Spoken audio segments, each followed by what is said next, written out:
All right, how interesting. I was listening to an excerpt of Barry with his groggy voice. He's saying, bullshit, your lawyer didn't go all the way to Manila. Oh, you mean the recent? You meant Barry? No, all he had to do was go over to Cebu and have them call Manila. Okay, I was going to play the short upload, but I'll just tell you that.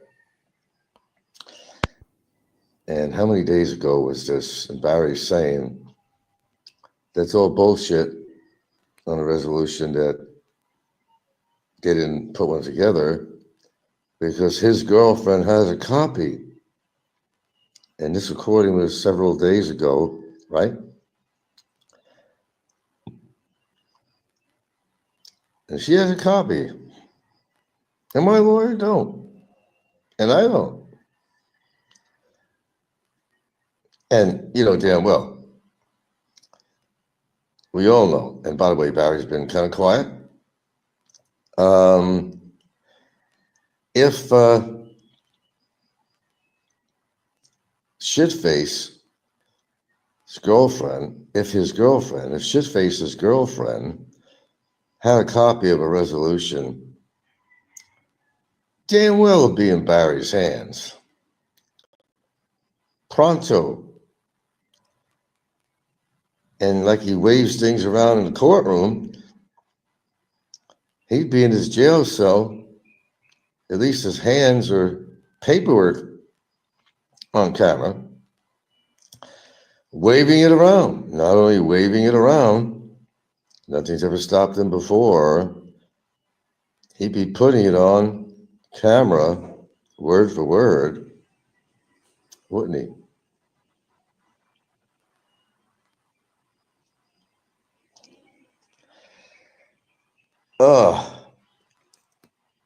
Oh shit, sorry. Got up this morning, I went back to bed and just got up shortly. I haven't seen no videos of Barry, have you? Unless you put one on overnight and took it off, maybe. I'm sure he had loved my last video when I kind of laid the law down, so to speak. Got you wondering there, Slick, huh? Getting to think about your future. Oh, I hope so. So, it's a little remix I did on him. I was just about to upload it, but I decided let me do a live show. It was several days ago when, first of all, the resolution would have been out several days ago, when Barry said on the show, that's bullshit. There's a real resolution. My girlfriend's got a copy of it. Okay. Well, Slick,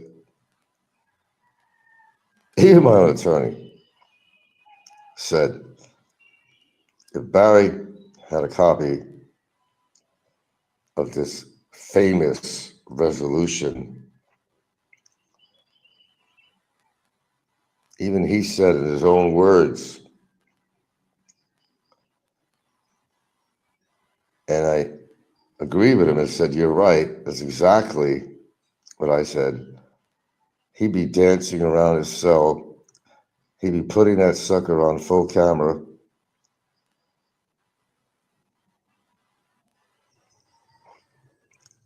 Jubilation. Revelation.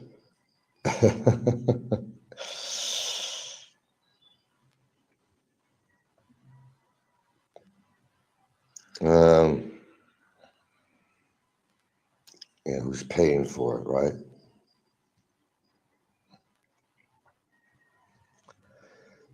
Now, even if this whole situation with Jay and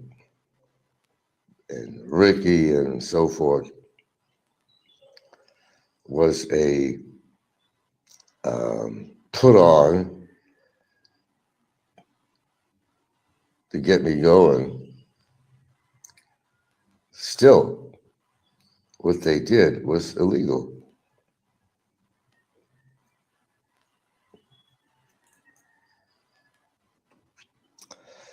But Jay was the one who put up this piece of paper, right? One page out of a potential 3 with a wrong entitlement, because if there was an active resolution, it wouldn't be entitled resolution. No. Somebody had to write that up, and Jay would be too stupid to do that. Don't have that talent. Ricky would be too lazy, and he's not terribly technical, so he wouldn't have wrote that up. Brevis, well, possibly. Brevis has some college behind him, comes from a privileged family, and would have the balls to do something like that. It would spend the time to do something like that. Form a little template. But the one thing that was a giveaway, the one thing that was, well, 2 things, but as my attorney said, that document would not be entitled in bold letters upon the body of information below, would not be the word resolution. It would have a different entitlement. And I'm not going to tell you what the entitlement would be, because then somebody could produce another document like that again. There you go.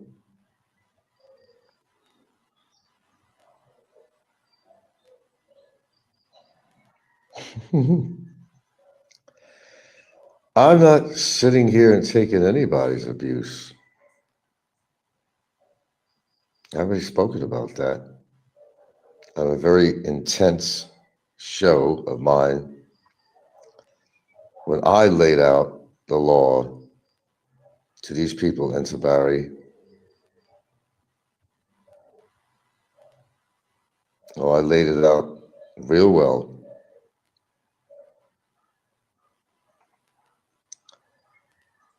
And I'm not going to repeat everything I said on the other show because I still can't talk real well. Nothing wrong with my throat. Like the cockroach. Still got a sore tongue on the side. Makes it difficult to eat and talk. And woke up this morning, same thing. So I want to have it rechecked. Anyway. Drama, huh?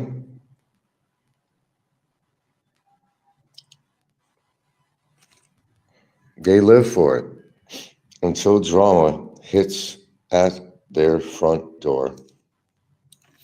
Mm-hmm.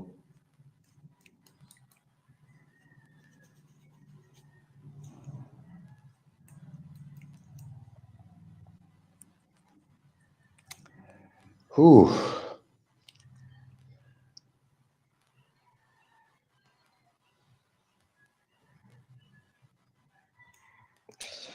I think fun and games is okay now and then, but when things get just a little bit too carried away,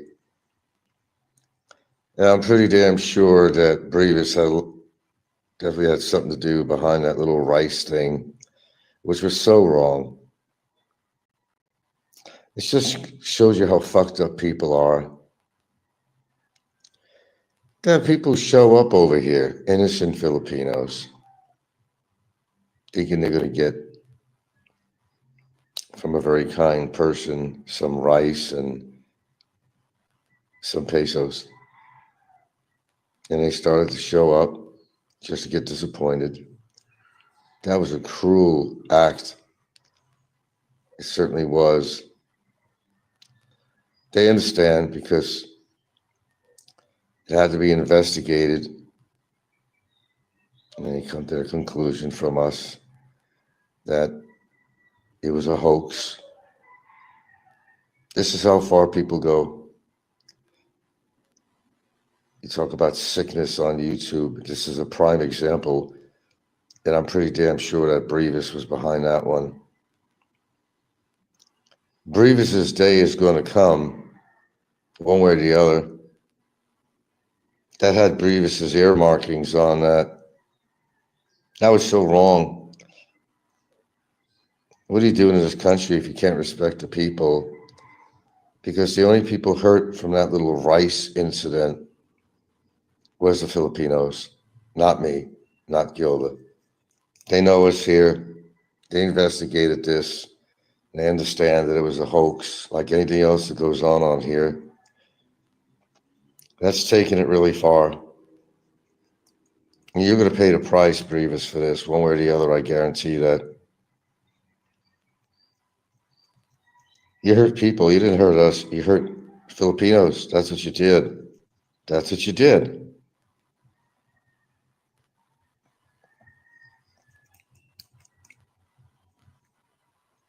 Wow, how far these people will go. They call it having fun and games, but it's not to Filipinos.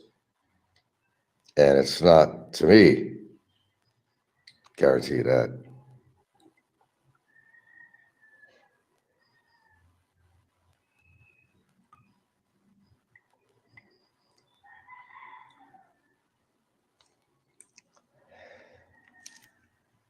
Oh, shit.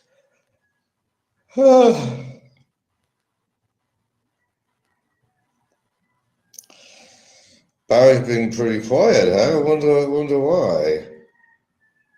Did he voluntarily deport? Oh, that's the one video. Nope, I got that wrong. Did he voluntarily go and hide all his equipment in fear of the day when they come over and they confiscate everything from him? I'd like to know.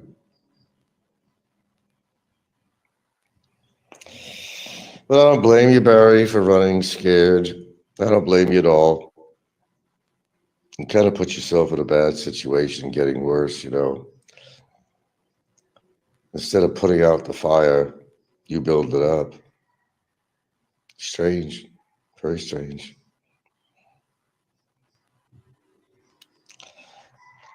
Yeah, it was despicable, hurting the poor and downtrodden. That's how low these people are. Nothing phases them at all. A lot of poor people here, man.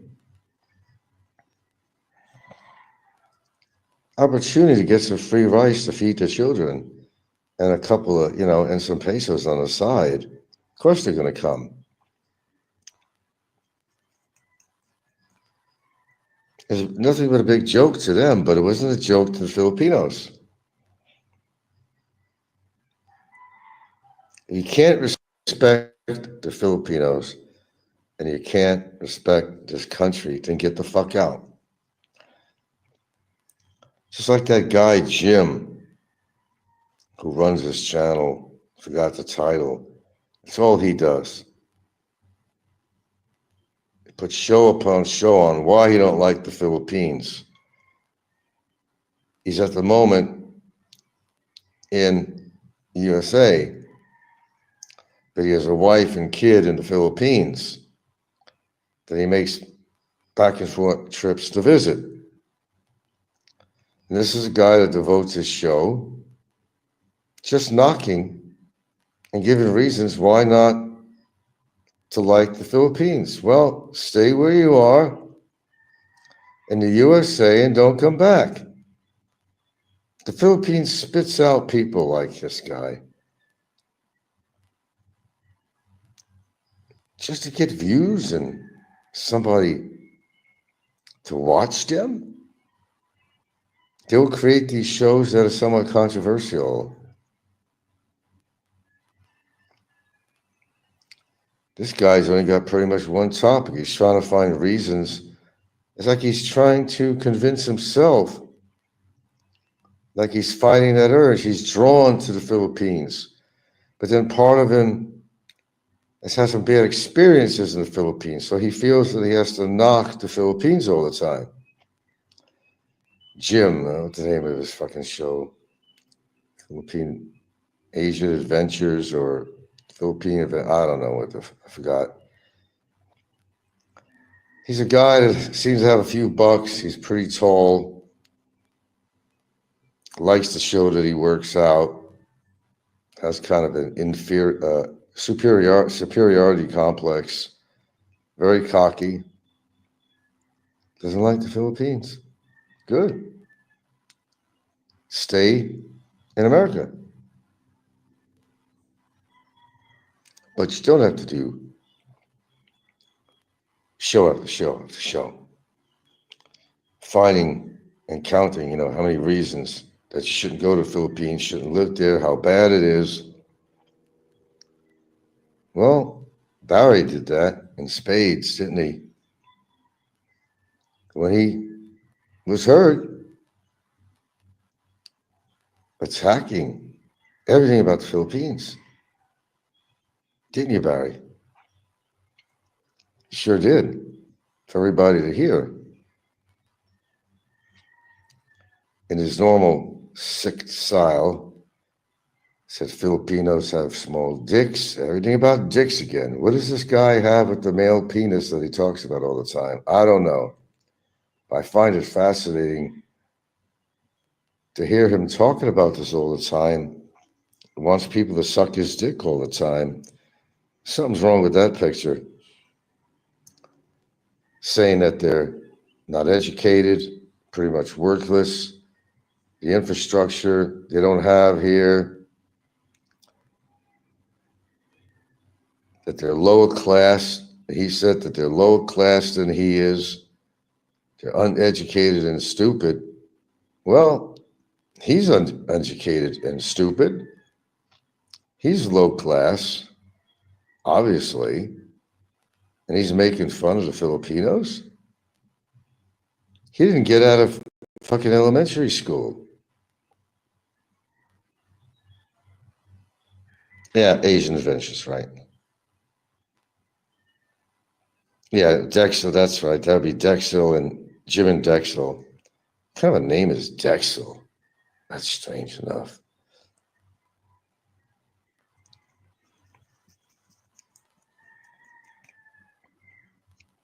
That's all he does.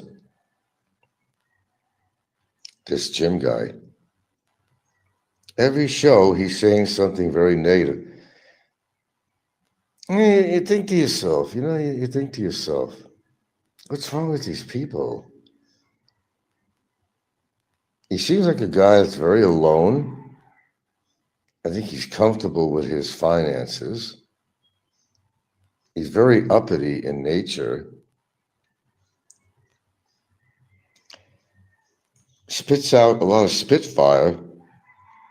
Always, this show is almost everything to do with finding, it's like he's trying to convince himself, his own therapy, not to like the Philippines and not to get caught on, come back to live there.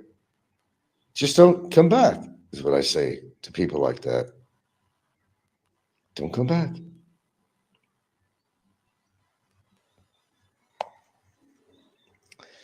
Oh, geez, Philippine antics.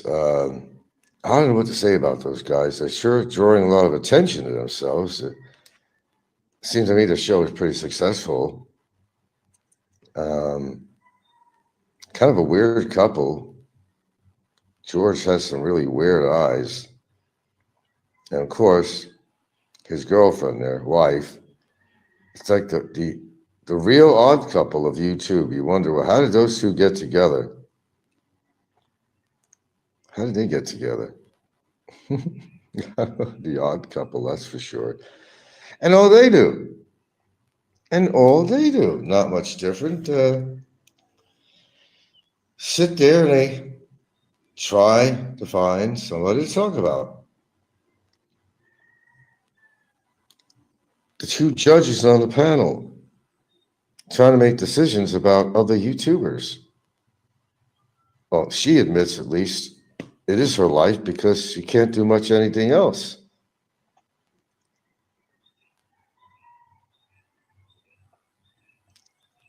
But yap, yap, yap on a YouTube channel make critiques about other YouTubers. I think to myself, that's their life. And there's a lot of people like this. That's the one thing these people have in common. Everybody has too much time on their hands. I mean, the ones that are actually living in the Philippines. And the ones that even are not, like Popeye, who's probably simulcasting me right now. I haven't bothered to check.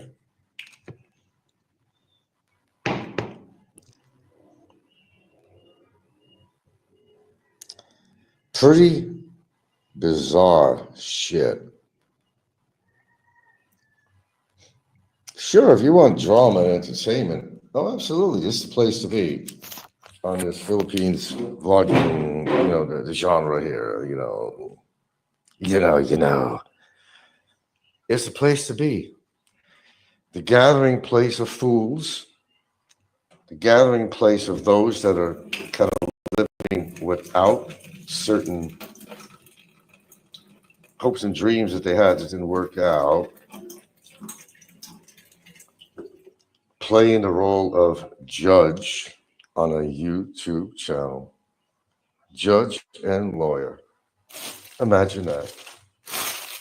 Has it really come to that in their life? Apparently so.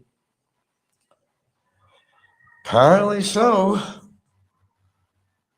But I'm so beyond that. I'm so used to seeing that and hearing that. It becomes second nature. It's just, it's a ship of fools is what it is. They're all on that ship.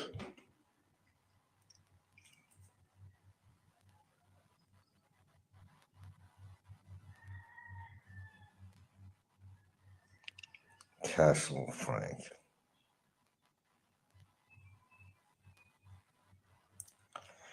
Good shoot. Yeah, I let out both barrels yesterday. I certainly did. Well, I said, enough was enough. And under my power and determination will fight tooth and nail to what I feel is not righteous. Only when it comes to me or mine. Don't care about anybody else's situation. Just mine. Just mine.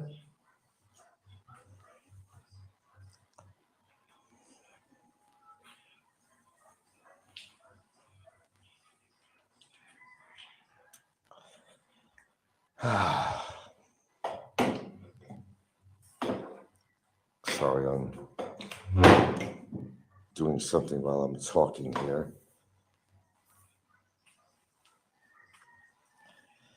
Surprised I talk at all because my tongue still hurts. Yet I'm on antibiotics, so why isn't that being remedied? Maybe it would be the start of the third day, antibiotics. Your tongue area is extremely sensitive. That's why, you can taste things and why, the tongue has different functions, and when you get something where your tongue has an irritation, it's not pleasant. I'll tell you that. Who sounds worse, me or Barry? Man. That boy really needs to check out the situation a little more thoroughly. I would also suggest that he gets a lung x-ray because the legal stuff would be the least of his problems. Some people, they got the money. Some people just don't want to spend the money they got. They want everybody else to take care of all their business. I'm not going to buy my food. Let the viewers buy my food. You people buy into it. You people buy into it all the time. Talk about being used and abused. I think a lot of the listeners of people's shows like Ricky and Barry and all kinds of people, they're all being used and abused by Ricky and Barry, who are incessantly, trying to find ways to create drama to make some money. And these people, they walk right into it. They buy it. They buy everything. I don't buy into anything. Hell no.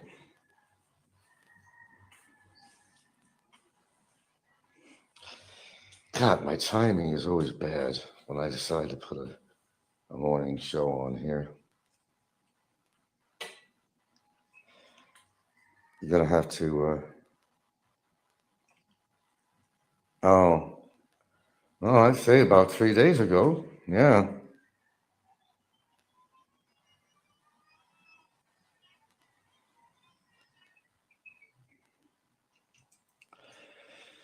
I gotta look at it with a flashlight. I said to my doctor, well, okay, what does my mouth look like? Do you see anything that might be a little concerning? Nah, you got an infection. Take this antibiotic.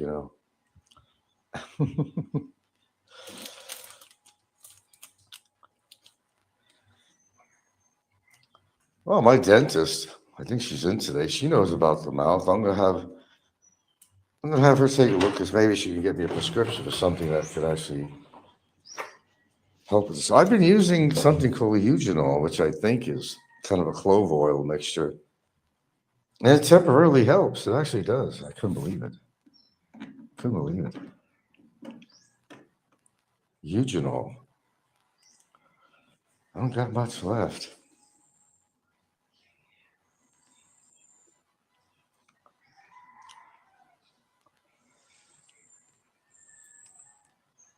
I don't mind a sore throat here and there, but it comes to the side of your tongue. It's just one side and the underside on the right, not the other. I don't know. Did I bite my tongue at one point or something? I don't know what happened.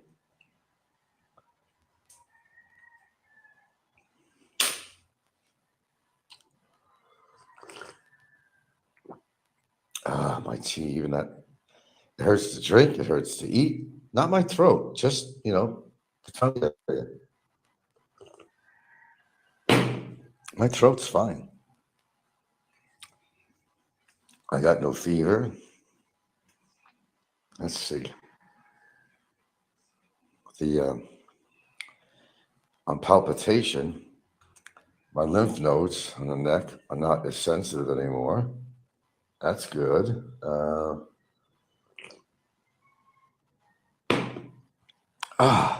That is so fucking uncomfortable. Even just to swallow your own spit, because you have to use your tongue in a way. There's always some motion.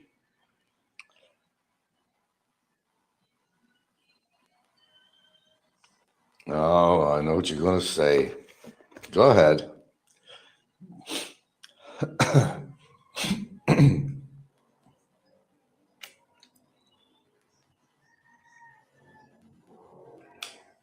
Well, when you start antibiotics, it takes a little while. I haven't taken any today. It's early. I've only taken 2 days of antibiotics, 2 tablets a day.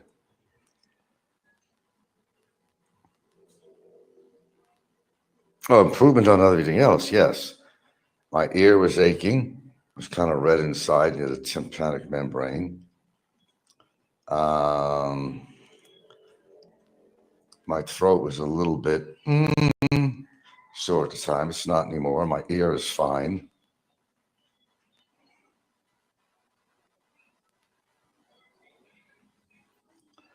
Oh, I had improvement on the other shit. Yeah, I did.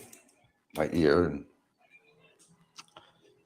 And I could feel my lymph nodes are still a little sensitive and not as sensitive as they were.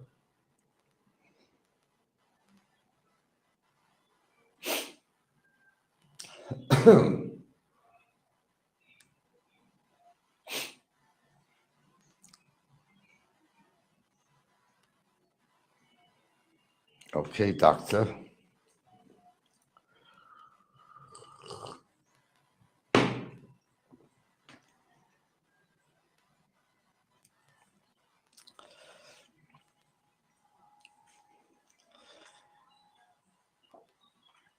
I will look into the matter.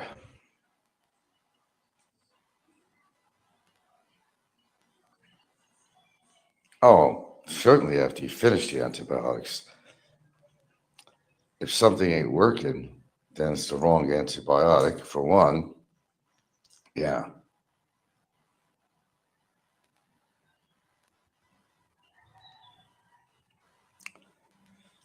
You got to take the whole regimen.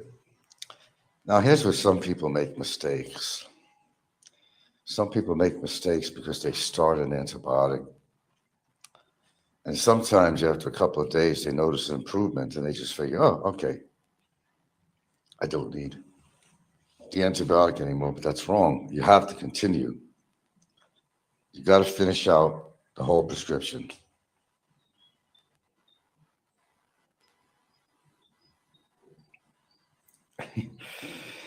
Oh, you're always one to try to scare me, Heminger.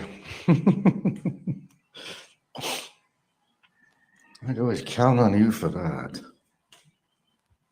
But at least you come out what's on your mind. I'll give you that. There's the girls. Hello. I'm on you. Still. Sure. Yeah. Catholic. Huh? It's not the magic remove faster. You what's that? It's not the magic they remove faster. No, it's not magic. Yeah. Just a low process. Is what you call in today? Dentist? I think so. Yeah. Yeah, even the dentists are trained. They can look at your mouth and they can say, oh, okay. Either you got a canker sore, either you got this, or you got that, or you got that. And they can write a prescription. I will tell you, when it comes to your tongue, you don't realize what it does. Besides, pleasurable things, but helps you move food around in your mouth, just for your taste buds. Okay, it helps you swallow your spit all the time because you're constantly doing that.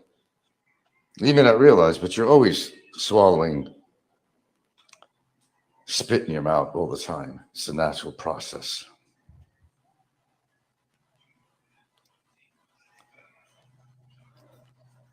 I'm looking at my water bottles. These guys, these are not my original water bottles. Who is BB? And we get these water bottles delivered, and it's not our own. They just throw them on a cart and they bring it in, and they fill it up, and whoever gets whose bottle. But what if the bottles were a lot newer? What if they're a lot newer? I want my bottles back.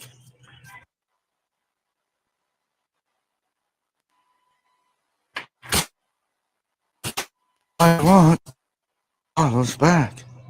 I know what you mean, Jerry. How about my bottles back too?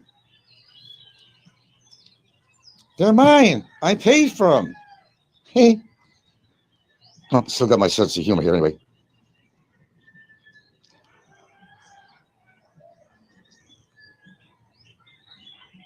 Miss Heminger now. Of course, getting something down the wrong pipe into your lungs instead of the stomach can cause aspiration. Oh, absolutely. You're pretty well a wealth of knowledge, aren't you? Almost as good as me.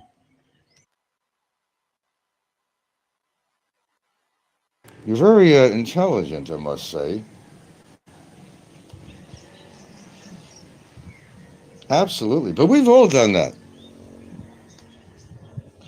At some point or another, I think just about every one of us has swallowed something that went down wrong. And oh, you feel it.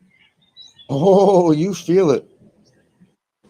When you swallowed wrong, you confused all these muscles, sphincters, and all that wonderful stuff. You fooled it. You went down the wrong pipe. Oh, I've had that happen. I certainly have. And that hurts going down too. What emergency room over here?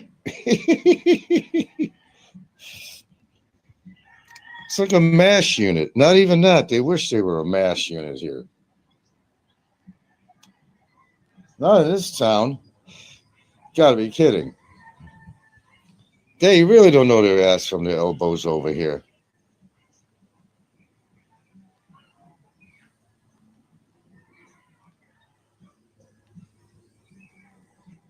Oh, yeah, I know that, Heminger. Absolutely. Hey, dude, let me tell you. There was a time when I mixed bleach with ammonia one time in a bathroom in Hawaii. Holy shit. I'd have to go to the hospital, but I called an ambulance. I felt weird. My lungs were, oh, yeah. I'm going to tell everybody out there, don't make a mistake. Know what you're using in the cleaning products. You mix bleach with certain other chemicals, but especially ammonia. Oh, no, no, no, no, no. You'll feel it in your nose. You can't get rid of the smell. The pulse, your heart rate may go up. You may feel dizzy. And you could actually burn the lining, fuck the lining up of your lungs. Oh, absolutely. Absolutely. I made that mistake a couple of times. And one at work. I wanted to clean an area, and a guy who ran the pool operations at a community center gave me a gallon of like pure fucking bleach, man, that they use for the pool. Holy shit. Like an idiot. And I was an idiot doing that. Absolutely was. I threw it on a surface and pressure washed, and that stuff was so strong and intense. It was like an indelible, whatever, smell in your nose. You couldn't get rid of it for like 4 hours. And lucky it didn't burn out your lungs. You can't, pure bleach. I mean, mm, mm, mm, mm, mm, mm. Yeah, I've definitely done a few stupid things.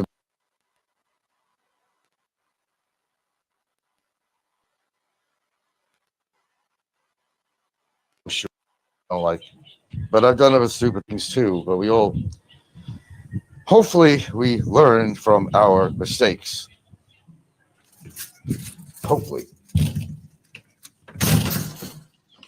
because certain mistakes you may not be able to repeat again. I've heard of people, they live in an RV or some shit like that. What was this story? And I don't know what they had in their little septic in the RV, whatever, but they wanted to clean it out. I'm trying to remember how this worked. Obviously, they must have used some ammonia containing product in there to disinfect their RV toilet. But then maybe they forgot. I don't know. Then they went to introduce bleach in there. You know what happened? Old Hemi? A cloud of gas came out of that fucker right in their face. And they died. That intense. Oh, yeah.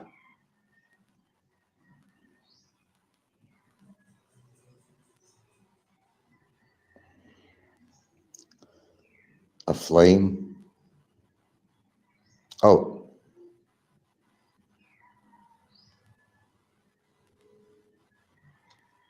What flame? No flame. I didn't talk about flames.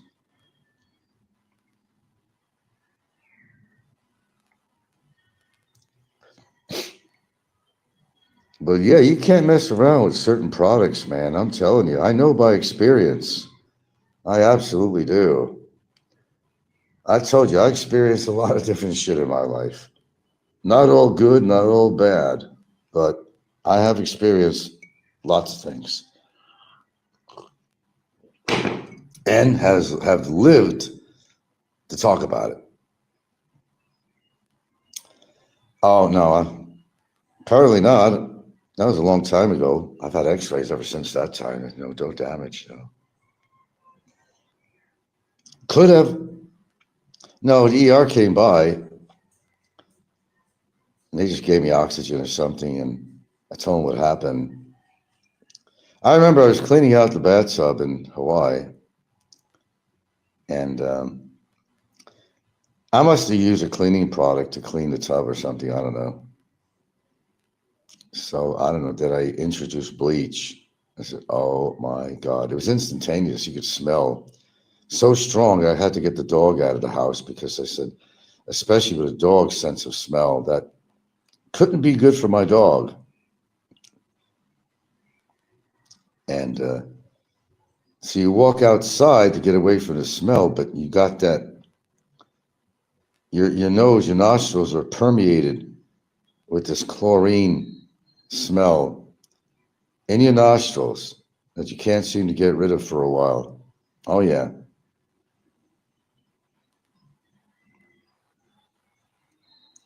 No, they weren't damaged. No. Could have been. Could have been. Gotta be careful of some of the shit that we do on an everyday basis. Simple household products that you think are simple are not that simple. Their chemistry makeup, you mix certain chemicals together, you're going to get a reaction.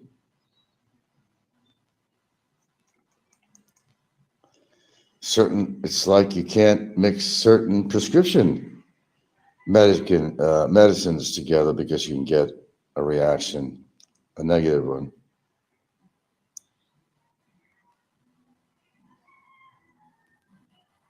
No, it's not a myth. You can't stare at a bright sun. You cause damage to your eyes. You can glance at the sun at certain angles, but you can't. I think if you stood there just looking at the sun all day in the brightest part of it, I don't think that would be a while.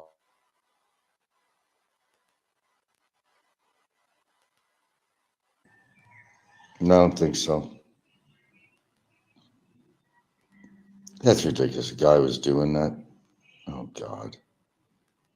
Remember that sci-fi movie? I forgot the name of it, where this sun solar event was going to happen, and even the news crews were waiting for it to happen.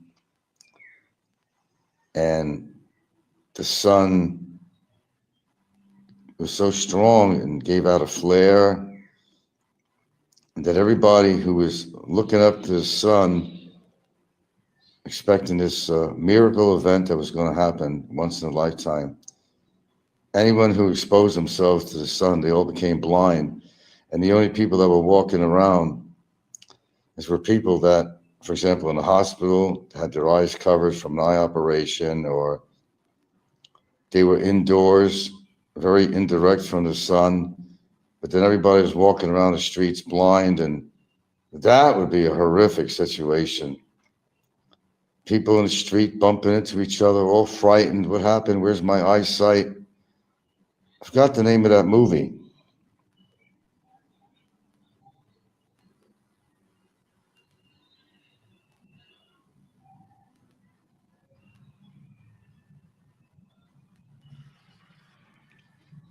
Okay, metaphors.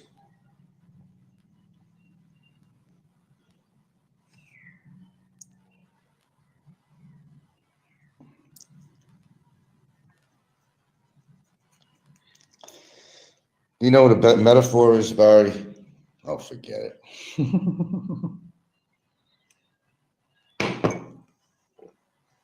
Oh, God. Even I have my tea here.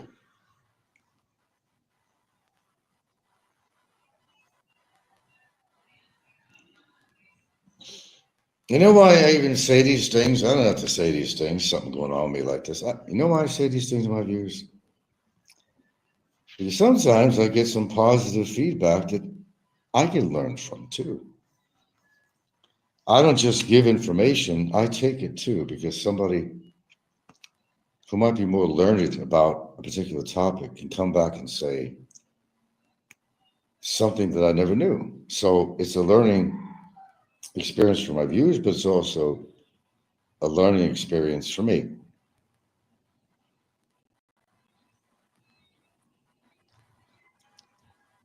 You need a big brain to do philosophical.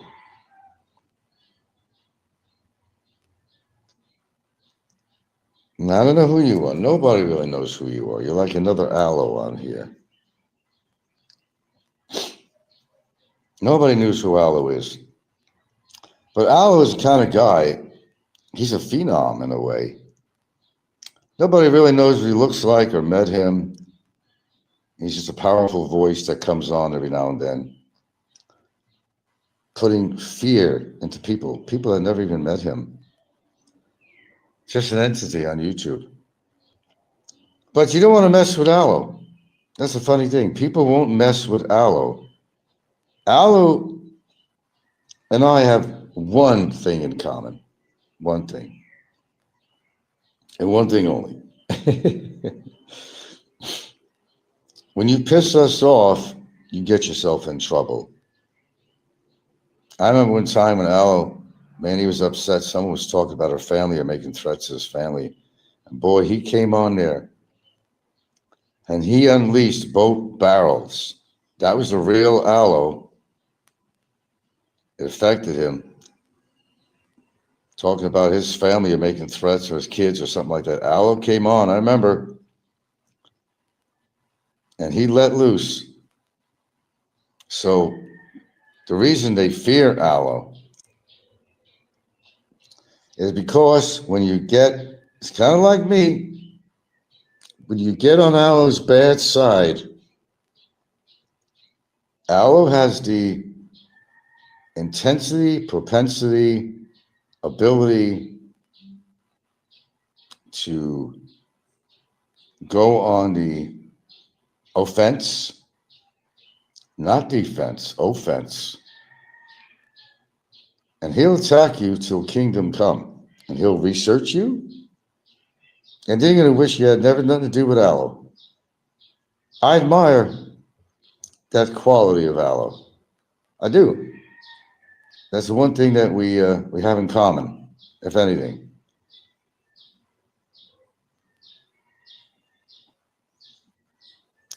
I don't trust.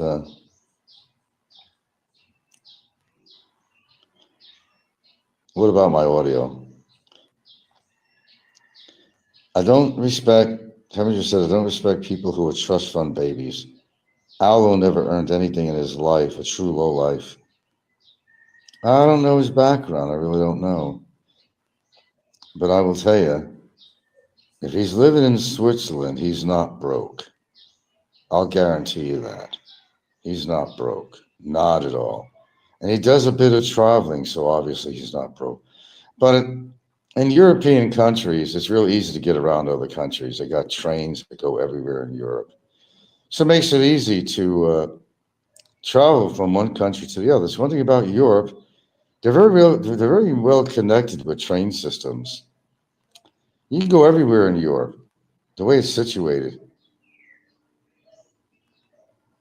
But generally speaking, there's not many poor people in Switzerland. I don't think so. It's the hub of wealth and money depositories and big time banking, overseas accounts. Switzerland, from what I've seen, is a gorgeous country. It's cold. It's a gorgeous country with beautiful, beautiful mountains and countryside to die for. It really is.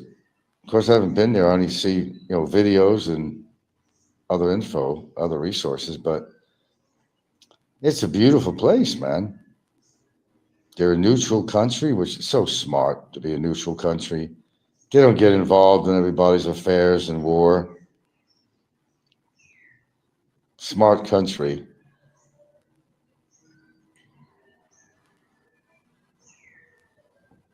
When you have rich parents, that doesn't make the person smart. Well, that's true.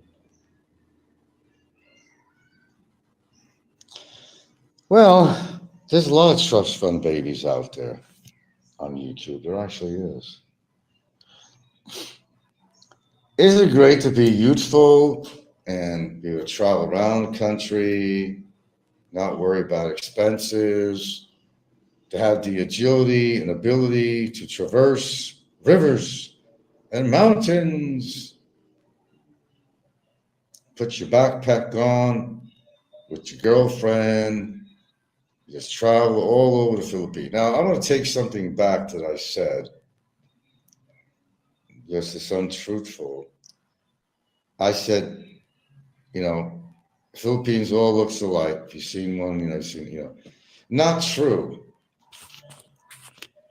And there are a lot of places in the Philippines that are absolutely beautiful. There are waterfalls and rivers and streams and beautiful little coves or pools where the waterfall comes down, tranquil water, very paradise looking in many places, juxtaposed against the poverty section of the Philippines where everything is trash everywhere. But no, Philippines does have some beautiful areas. I still like to see them. I'm not against. My only thing is although I don't mind traveling, I just hate the hassle of the transport system out here to get from point A to point B and the side steps you have to take from that point to get to a nice place. Seems like a pain in the ass to me.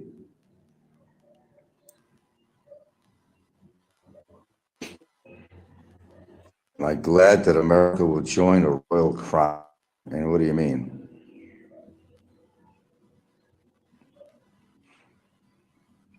Heminger says, I generally agree with you. You've seen one place in the PH, you've seen it all. I would never run around PH for tourism. Once you've done it, once no need to do it again.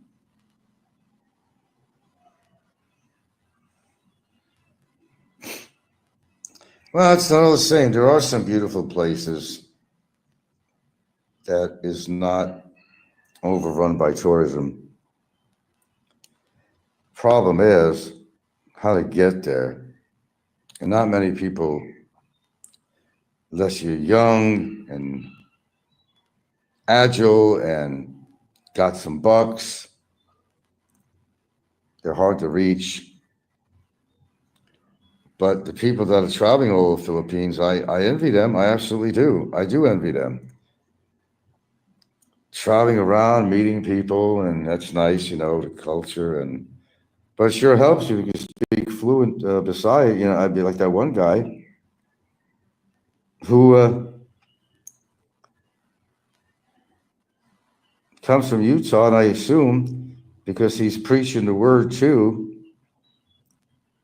is probably from the Mormon church, and the Mormon church is a very powerful and very wealthy church system. And this guy's still young, calls himself Bisaying. I forgot the last word. You know what I'm talking about.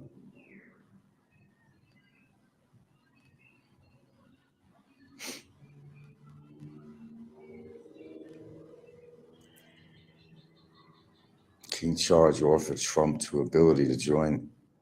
What? Trump wants to become royalty now? Oh, please gag me with a spoon.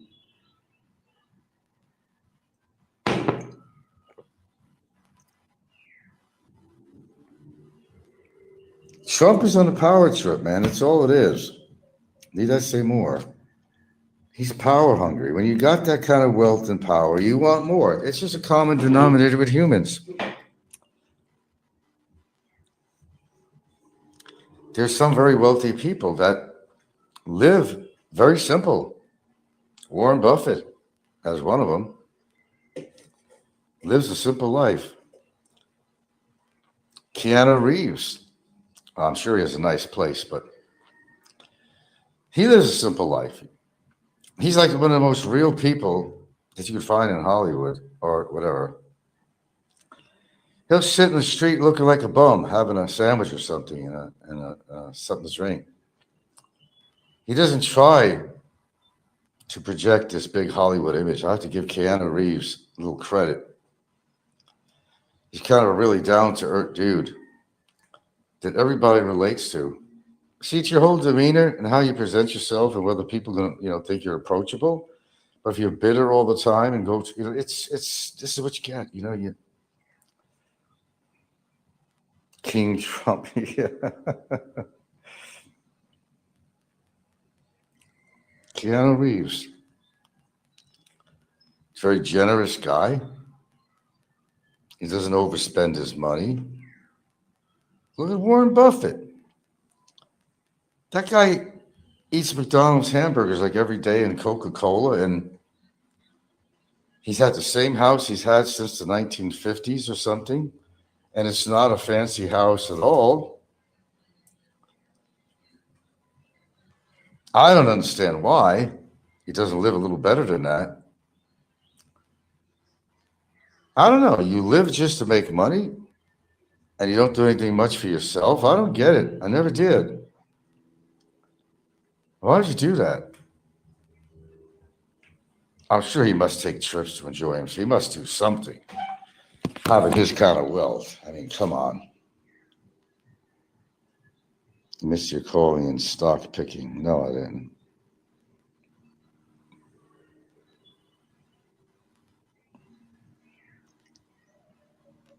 I don't know. I'm not into stocks and finances.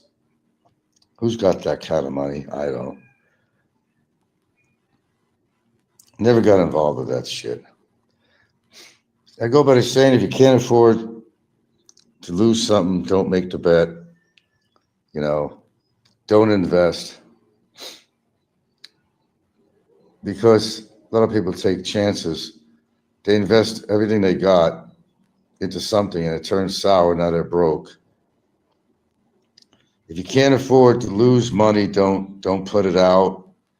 If you cannot afford to invest, where if you lost your money, you'd be in dire straits, then don't invest. Well, Hamager, look, man, I don't know about you. I really don't know anything about you.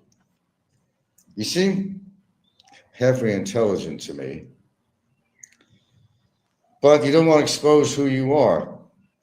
I don't know what you do for a living. I don't know what you look like, and you want to be anonymous.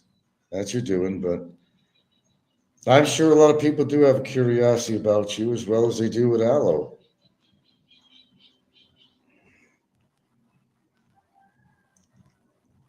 I'm willing to bet that Popeye don't own stocks, as you have had that in common. Huge stock portfolio. Okay, I do have a Gcash number, Heminger.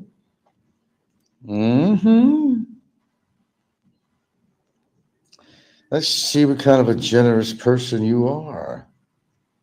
I can provide that Gcash number. Best and brightest is in.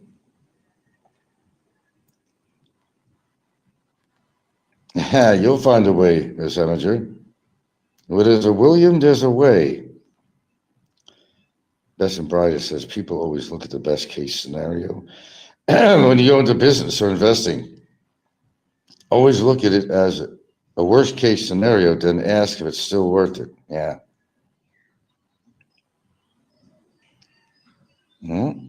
Always Western Union, Mrs. Heminger. Hint, hint. Always Western Union.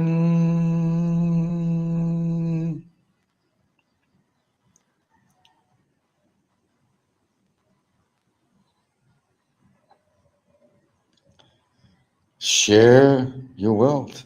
Share your wealth, Mrs. Heminger.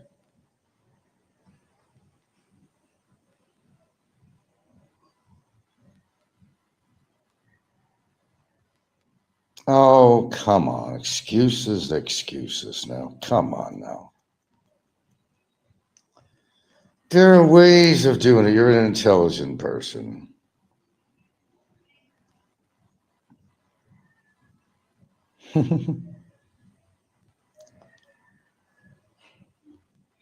Share your wealth. Share your love. And you'll have a special place in my heart. Promise?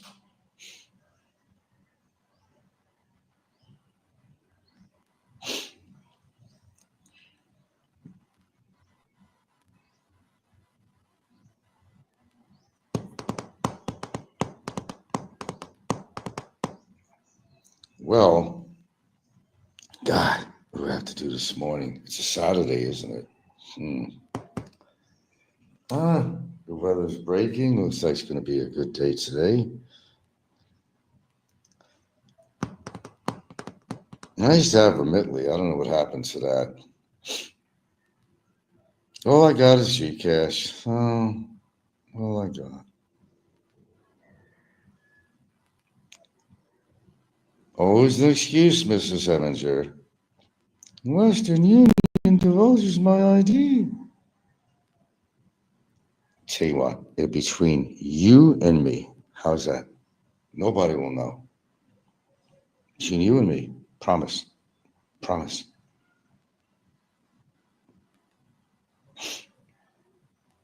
You're one of the mysteries on here besides Alo Devent. You're one of the other mysteries. The IRS will know. Excuses, Mrs. Heminger. What do I know about you? Not much. I know that you've been a troll for a long time. You also have exhibited to me that you have some intelligence compared to these other people on here. I make my own analysis. You seem like an educated person to me.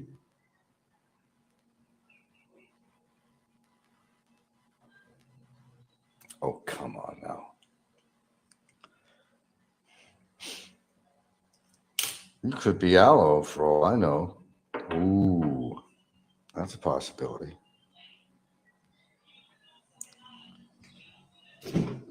Who knows?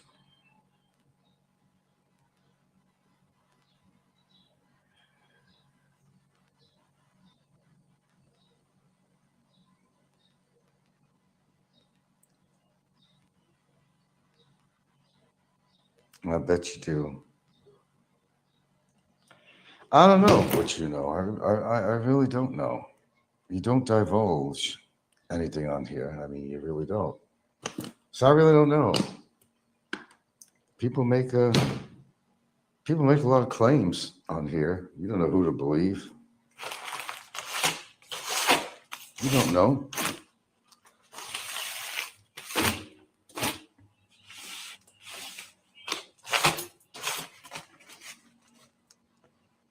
FinCEN is under different jurisdiction.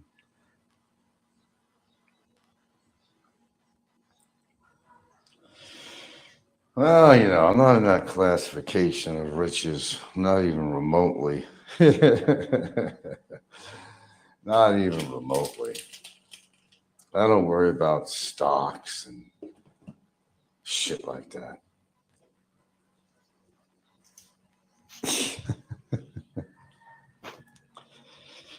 And I was never one to take chances on stuff like that anyway. No, too risky. I don't know what's going to help except the clove oil, eugenol.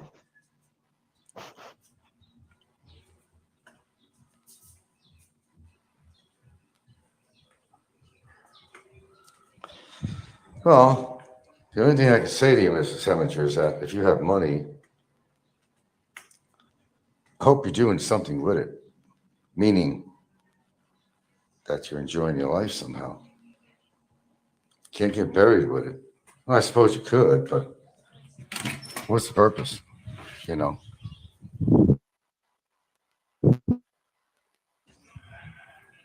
enjoy it. Enjoy life.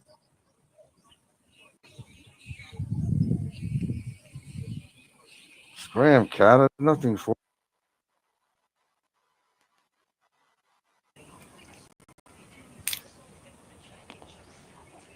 Cats think I'm their daddy. Ah,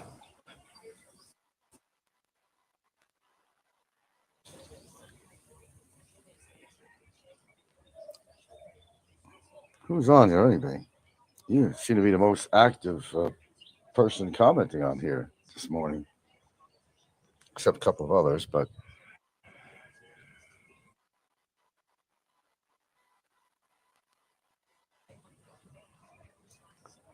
yeah, I retired early. Rich.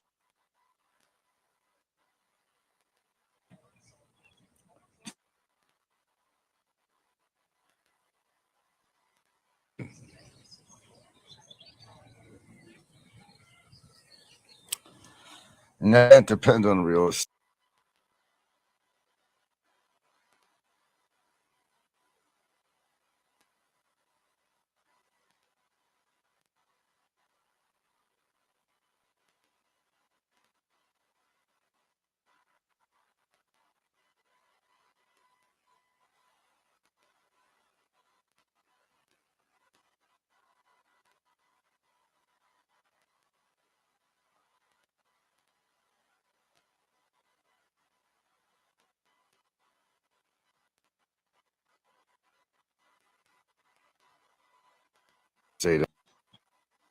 Columns. I started to say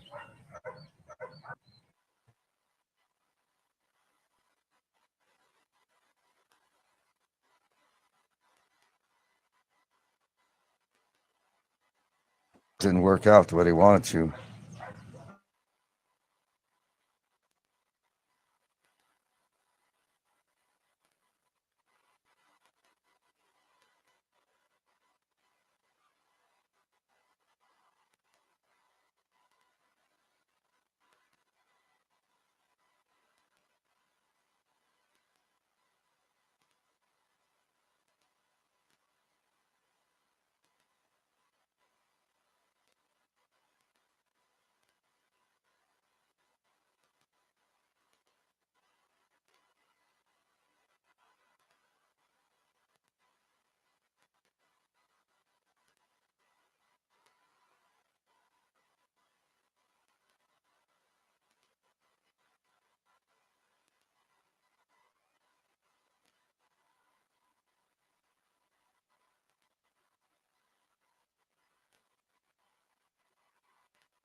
Sorry about that. I knew that was going to happen.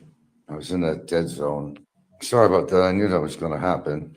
I was in that dead zone.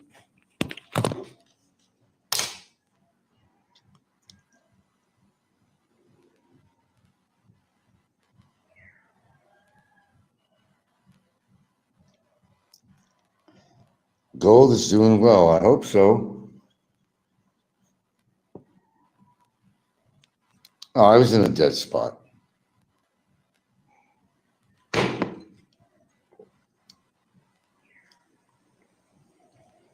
I've got a good system going here, but it's not perfect. It's only in the backside of my house that happens. I got to get those. You hang them around the house, those routers, whatever. Those little kind of like little antennae, whatever. I forgot what you call them, but you could put them around different areas of the house which retrieves the signal.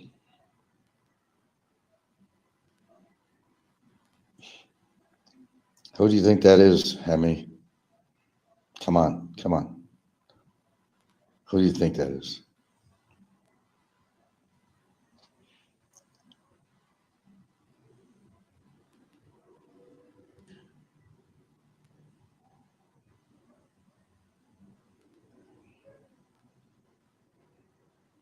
I think that's Mike Ross.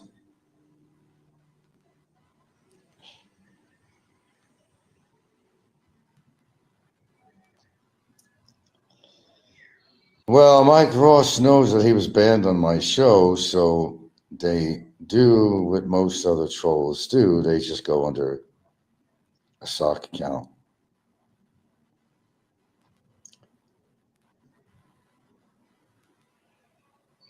Interesting.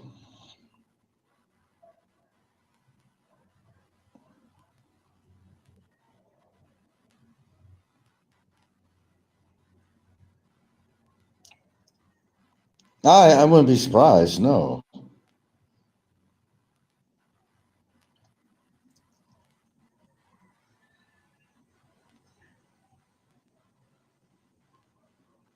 Okay, might be him. Well, it's behaving on my channel, so I don't have a problem with that. Even the biggest trolls, if they're under a sock account, if they're behaving and they're going with the flow of everything, I mean, that's fine. I'm sure there are numerous major trolls that come on my channel under a different name. I'm sure of it.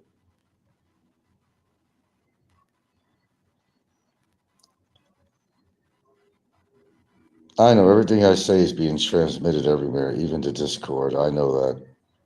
The information highway is pretty vast on here.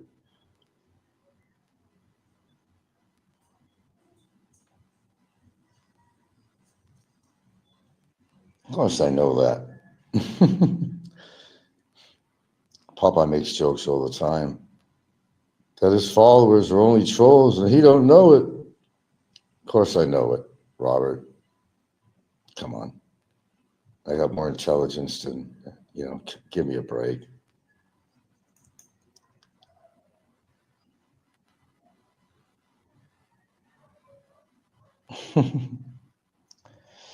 Stop fighting with each other. Come on, we got enough disruption and corruption and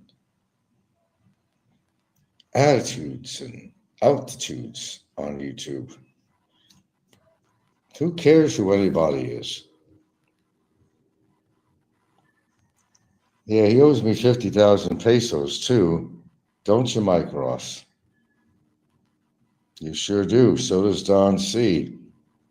They said I couldn't get Barry in jail, and I did. And they bet 50,000 each of them. Even WTF, you remember WTF? Even he got in on this. So I'm owed about 150,000 pesos between the three people.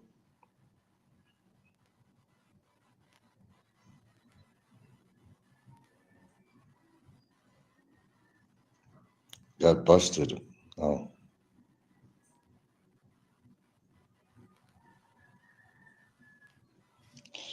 Everybody seems to be a wealth of information about everybody else on here, and they're all armchair lawyers. Oh, it's incredible. Okay, I got to get off here anyway because I got to treat myself here. Seriously speaking, I got to go. It's hard to talk. No word from Bummer, huh? He's on the quiet side now. I wonder why.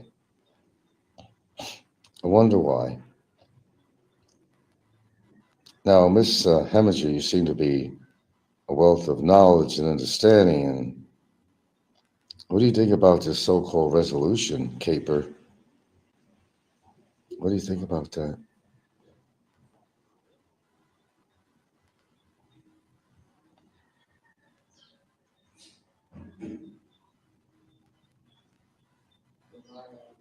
Morning.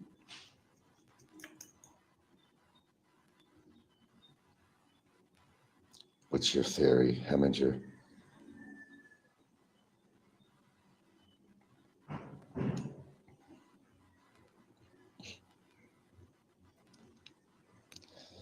Okay. It still hurts to talk, so I need to get off here, really. We can continue this another time when I'm feeling a little bit better. But nothing stops me, does it?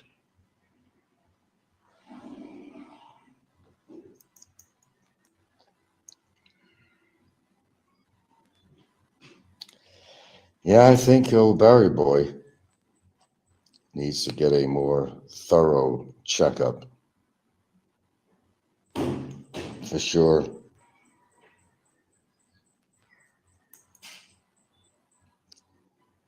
Now, his situation should have cleared up if he's been on antibiotics because his voice sounds terrible. Terrible. Something else going on there. I don't know what, but there's something else going on. I think he understands that. Doesn't understand much, but he's got to admit that he's got a problem.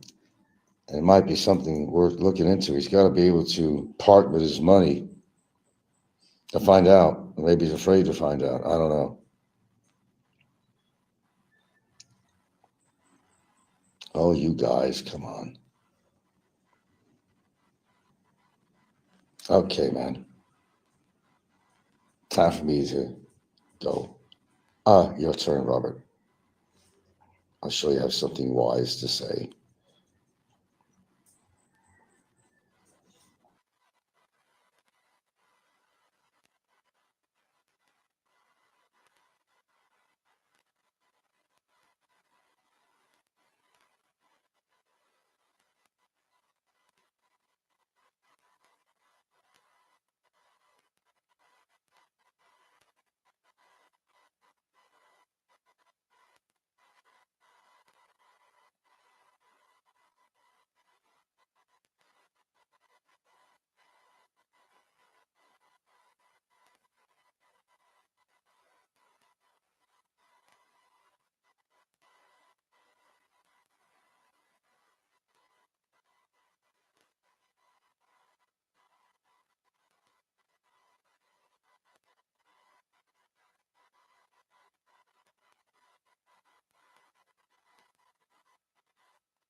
All right. Yeah, I'm gonna talk my shit now. Ah, good evening and good morning. How's everybody doing today? We got Nico's Experience in the house. We got Big E. We got Steve 25901. We got the Flying Circus. We got Mike Luna. Steve 25901. Who else we got here? There's a myriad of people here today. And Hell on Earth, Chris Cato. And, well, I pinned Reborn Trolls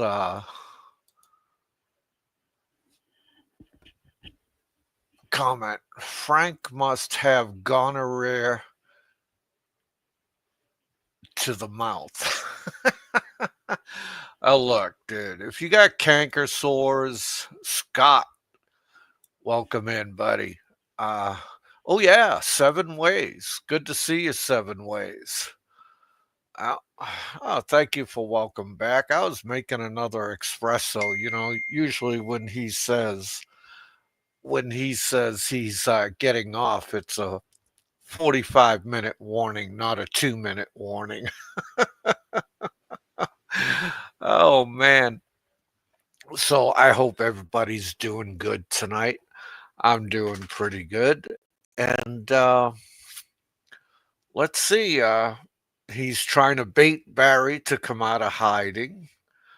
Uh, it's a crime they showed paperwork.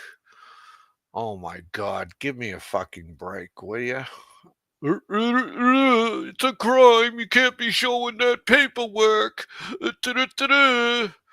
I mean, I've never heard anything like it. The guy is such a fucking hypocrite. The guy has doxed people, all kinds of bullshit. Yeah, and heads are going to roll. Roll, heads are going to roll. And then comparing himself to Aloe de Winter. Holy crap on a fucking cracker, man. You can't be fucking serious with that. All right, give me a fucking break. Give me a fucking break. And let's get the proper counter up there. There we go. Frank's crooked mouth caught up with him. Yeah, and Frank is the crooked man who walked a crooked mile. Aloe is his friend. That's what he wants to believe, man. Uh, the guy thinks a lot of himself. He thinks he's a brain trust and knows it all. And I'll tell you, he really should get with Gilda, call Shaw, and beg for forgiveness. That's what he should do. And he should come out on live stream and apologize to everybody for being a buffoon, an idiot, and a fucking no load, and a liar. Aloe is Heminger, by the way. I, um, I've had Aloe on my show in the panel while Heminger's been chatting, and I have no fucking idea. It's it's an enigma wrapped in a mystery. I really don't care. And after he begs for forgiveness, he should call his lawyer and tell him drop all his cases. But I think it's too late for that. That's what he should have done. Okay? And now he's that frog in the hot water. Okay? And the flame is high and the water's starting to boil and he doesn't know it. What is the process after the judge deems him undesirable? Does he have a certain time frame to leave, or does he go to detention? Well, I look at it this way. If they actually have a decision, okay,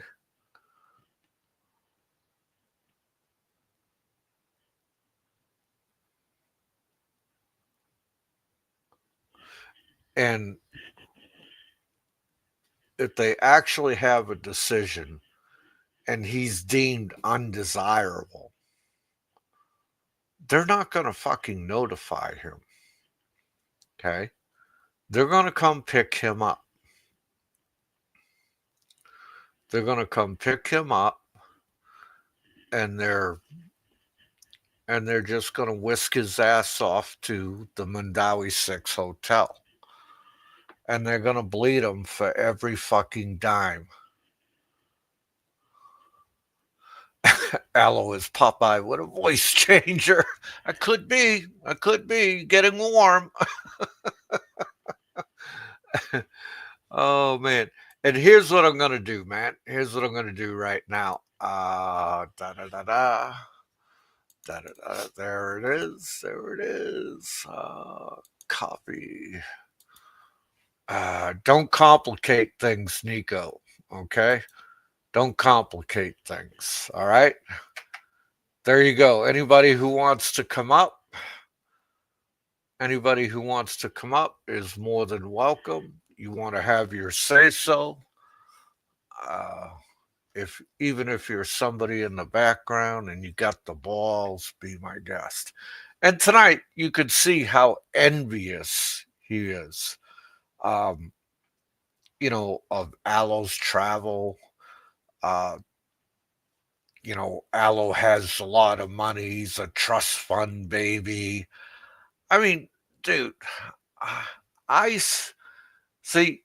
The only time I see envy like that is out of entitled no loads like him who haven't got a pot to piss in or a window to throw it out. Simple as that. And he doesn't have a pot to piss in or a window to throw it out. Period. Right? And I begrudge nobody their money, whether they got it through a trust fund, inheritance, whatever. Okay. And that's the liberal mantra. Everybody should have the same. Nobody should have more than the other. Well, we live in a capitalistic society. If you want more money than somebody else, go the fuck out and earn it. Okay? If you ain't got the drive to do it, that's not my fucking problem. Okay? I'm not into DEI, diversity, equity, and inclusion. I'm not into that shit. Right? No valid visa anymore, straight to boot pick the can for the happy skipper. And another thing that could happen, they could just show up at his house one day and say, okay, we're going to the airport. Pack your fucking bags. You're going to buy a ticket and you're going to be on the next flight out. That could happen also. There's been a couple of guys that were expedited right to the airport and shown the door. I dislike you honkies equally. Go fuck off, brown man. Come on up here and say that to my face, Nico. I fucking dare you. I fucking dare you, man. I dare you. Dare you ain't got the balls to.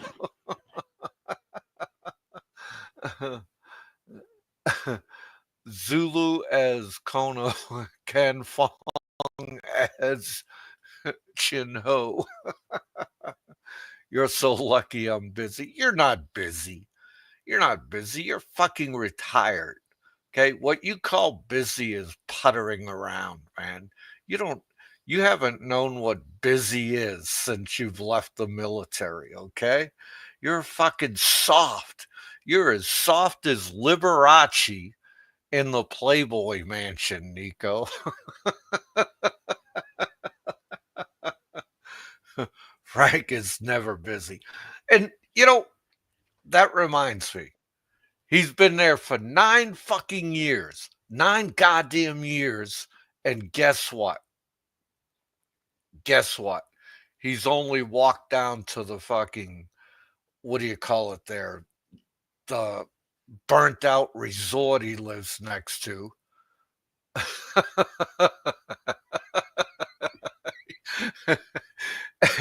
And gone to S&R. That's it. Okay. I got some asshole in the background. Yeah. Yeah, you can quit dinging me. I dislike all you honkies equally. That's mighty white of you, Nico. Don't Ladies you and talk about gentlemen, my feelings. Don't you talk about my feelings, man. fuck your feelings, okay? And the horse you rode in on, you Yo, piece of shit. I love when you text me at the end and you're like, hey, just want to let you know that Stank is a little overdosed and he's almost done fucking sniffing and fucking gagging on his fucking dry mouth. And if you want to come on, I said, I got nothing to do right now. I'm over here. I just finished feeding the family. The one that got me is when he says, well, Keanu Reeves, only worth about 200 million. I mean, I don't know what's wrong with Keanu Reeves. But, brah, let me tell you something. You need to worry about you. Keanu Reeves isn't the one over there freaking taking care of another man's wife, right? Let me tell you something. He knows what he's doing with his money because he actually helps the community. He doesn't toxify it. Okay, that's the first thing. The second thing is you're so worried about what everybody else is fucking doing in their life. You don't even do enough of your own. Listen to what Popeye just said. You walk down the street, you got a fucking scooter that you barely ever fucking use. You don't have a license. You don't do nothing. You can't even handle yourself without your fucking caretaker. And you're going to fucking judge everybody else. But see, this is what we fought for. You see, you hate the military so much. We fought for it. I fought for it. Popeye fought for it. Just so you can have the opportunity to actually talk like you actually fucking have something to talk about. All right? So that's what Keanu Reeves does with his money. He puts it away. He spends it on his mother. His mother. I mean, you are spending your money on someone else's wife. So I don't think you can turn this into something that you know much about. That's what he does with his money. He actually invested. Now, I don't have that much money. Why? You don't have that much. Why don't you have that much money there? Can I tell you? I'll tell you why. I can't invest. He stopped working at the age of 48. And while he was working, it was only a seasonal job. And out of those 48 years, he spent 8 years in college and didn't come up with bupkis, no fucking college degree. Then he fucking filed for SSDI. He sat on SSDI from the time he was 48 until the time he was old enough to collect regular Social Security. He got a subprime loan and went halfsies with his brother on a fucking house that they rented out, and both of them lived in closets so they could have a renter. Hey, everything about this guy is so fucking sketchy. It's ridiculous. Okay. He's never worked an honest day in his life. He didn't do things like normal people did. Okay. I put 20 years in the military. I worked for 20 years for my retirement check. I'm waiting for a certain age to collect my Social Security, which I've actually earned. And I've never taken, what do they call that? When you get booted from your fucking job, you get to, you get Oh Jesus! Now I know I what you can't mean. even remember the name of it because I've never taken Yeah, yeah. I've never taken my. I mean, I've heard it. you know. And I've never taken unemployment. I've always been employed since. Thank you, Flying Circus. Since I was 16 years old, I've been employed till the time I was 55. Okay.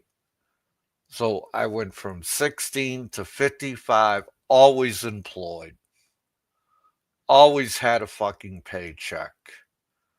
Dude, I have not even taken Social Security yet. Okay? Because like if I took it now, I get penalized. I'm not old enough, Yeah, you gotta according wait. to Yeah. them. So I have to fucking wait. Oh wow. How do I maintain a house? How do I maintain my car? How do I maintain all my bills on just my, you know, military retirement? That's because I reached a good rank. I get a decent military retirement. I got half. Okay. I got half, just like when you get a divorce, she gets half. Okay. Dude, I love For Your Locals freaking comment.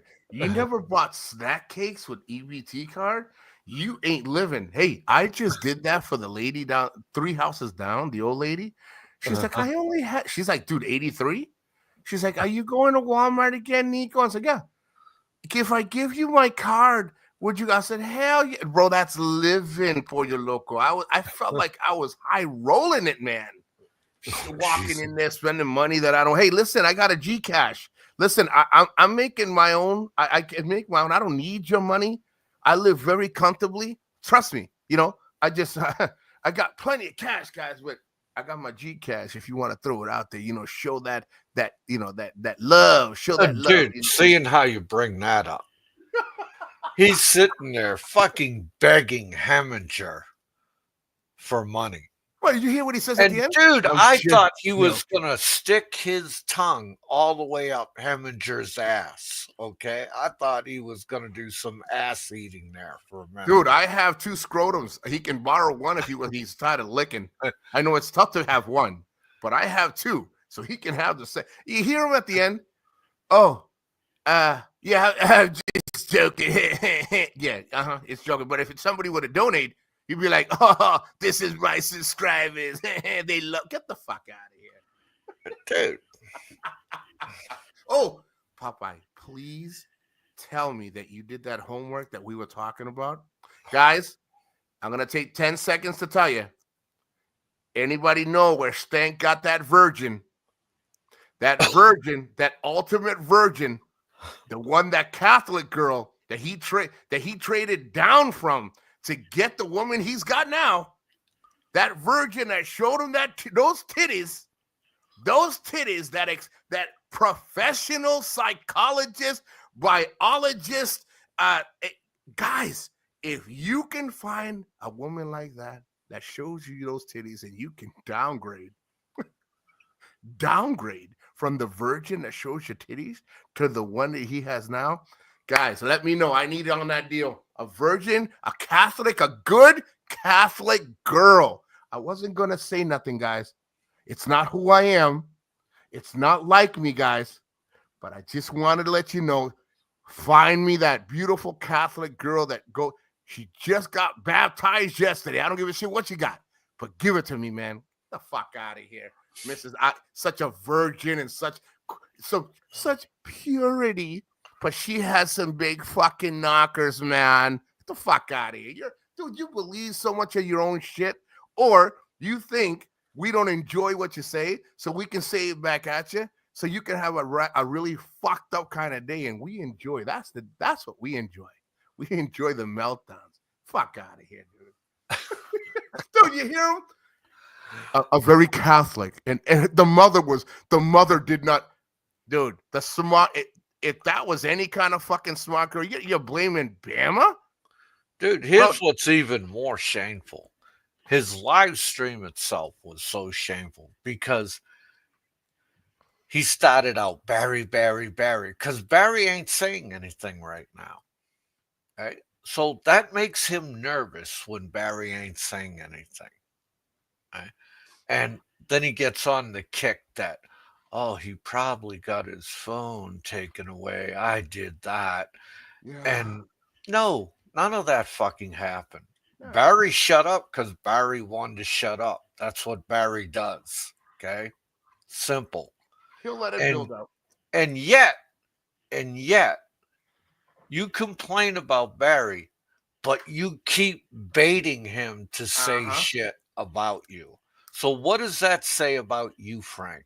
That just tells me you're the biggest piece of shit that Mhm. walked the face of the earth. And okay? all the things that he says, Popeye, about I can't believe that he said this, but Barry's the biggest fucking dude. You're doing exactly what you say he's doing, and you think you're fucking better, man.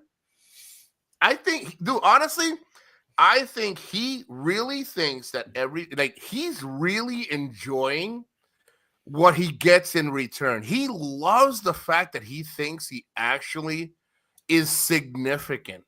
Dude, the only signification that you share with anyone is what you have given the family that will never have gotten what you got them, that they could not get it themselves. When you're long gone, dude, you are going to be, and you know what? I'll agree with you on one thing. We are yet forgotten when it's time. But I can tell you right now, the family that will remember me a lot longer than they'll remember you, and they'll remember Popeye, and they'll remember many others. The only thing you'll ever be remembered is, damn, it took a long time, but we got everything we got out of this shit. Jesus, man, it took a long time. Come on, man, dude, and think about it, man. You just act that intelligent. You really are not. Everybody has seen through you. It just sounds good when you say it to yourself. To yourself. Dude, and I'm going to tell you another one, Popeye. This is the one that gets me. When you start believing and talking to yourself in many different parties, like first, second, and third, and fourth, bro, something's wrong. Something is medically wrong, And hey, you're out there, Stank. You're welcome to come on the live show. You talk so much about how Popeye mirrors it, blah blah. Dude, you're welcome to come on here. We ain't never blocked you. Nobody's blocked you. I don't even have you I don't blocked. think he can come on. I'll tell you why. Why? Well, if you're actually listening to him, dude, he was slurring his words. Dude, he was so high the other day. He's hot, dude. I can, all the shit he took last night hasn't worn off yet. dude, I can imitate that shit for you guys. I'm just saying, Barry. I mean, and this is what happens when you take benzodiazepine. You have your daily shot of Lexapro in there too, and you wash it all down with fucking Benadryl. Okay, you're gonna be a happy fucking camper. And he's such a pussy. He's got a canker sore in his mouth. He says his tongue is swollen. Listen, and I gotta tell you, if you would like me to share in 30 seconds why he has that canker sore, that swollen I'm getting ready to tell you why. Oh, please tell us, Popeye. Where do you think he got that swollen tongue from? He got that swollen tongue from sucking dirty dick. Okay. Or he went down on Gilda and Gilda forgot to douche before he went down. And ended up getting leftovers. Jesus, you think good minds think a lot alike, man. That's what happens when you get leftovers. Now, if I want to be serious about it, I can tell you this. If you got canker sores and a swollen fucking tongue, you have a problem with your autoimmune system. Okay? I have to agree. All right. And you've been on antibiotics all last year and this year. Okay. that shit fucking wipes out your goddamn immune system. And guess what? Your immune system goes, you're vulnerable to all kinds of illnesses. You could end up on a fucking gurney in the goddamn Philippine hospital, fucking screaming Gilda's name as you fucking pass away. I hope he says Okay. my name or your name, man. Uh, You know, like fuck these guys. I hope. Trust me, bro. That's a lot. don't listen, Frank. Add more antibiotics. And hey, listen, and just to let you know, hey, Stank, I'm gonna go a little further. I am taking another 3-week hiatus over to where I need to fill up and make sure that I get my supply. If you need anything, bro, I'll take one for the team and I'll pick up any extra for you so you can have your stash. Because, bro, at the rate you're going, I don't think what you're taking is going to be enough. And you You're know, gonna need to stock up on my shit, bro. the last I heard, when they give you amoxicillin, that's for an STD. Yeah. Or I think now they call it an STI. Okay. Toe tag tourist. Yeah, I like that. TTT. TTT.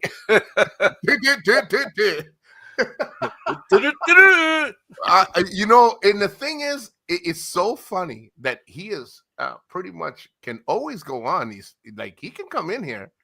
I have never heard you, besides me, like me and you fucking around. I have never heard you ever cut anybody like, hey, shop. Like, again, welcome, but no, he'll wait and he'll say, did you hear what Popeye did? No, enlighten us, Stank. You missed 30 shows a day and he simulcasts you one time, maybe two if he has the time, makes the time, and you do 30 shows, and yet he seems to spend more time on YouTube than you. Oh, come on, bro. Dude, you wanna compare numbers? Since you're so good at wanting proof, let's compare numbers, Stank. Let's And compare for numbers. all you guys out there that are jealous about how much Frank hates me, all you have to do is emulate what I do, and he'll hate you just And he'll as hate much. you. Look at what is it? Hey, how do you say that name? Simulacron. I have 3 chimichangas in the refrigerator. My daughter Aaliyah loves the fucking chimichangas. I don't mind sharing them with Stank. But you know what? It's a Mexican food. He may not like it because, you know, he's so he's so into the Mexican front. Dude. And I'll tell you right now, you know, if I was in Frank's shoes, I would be pissed off. I'll tell you why. Okay? Because I'm a guy that appreciates good Italian food. And Frank is Italian. Okay? And dude, I've been to Rome, I've been to Naples, I've been to Sicily, I've been to Palermo, I've been to Livorno.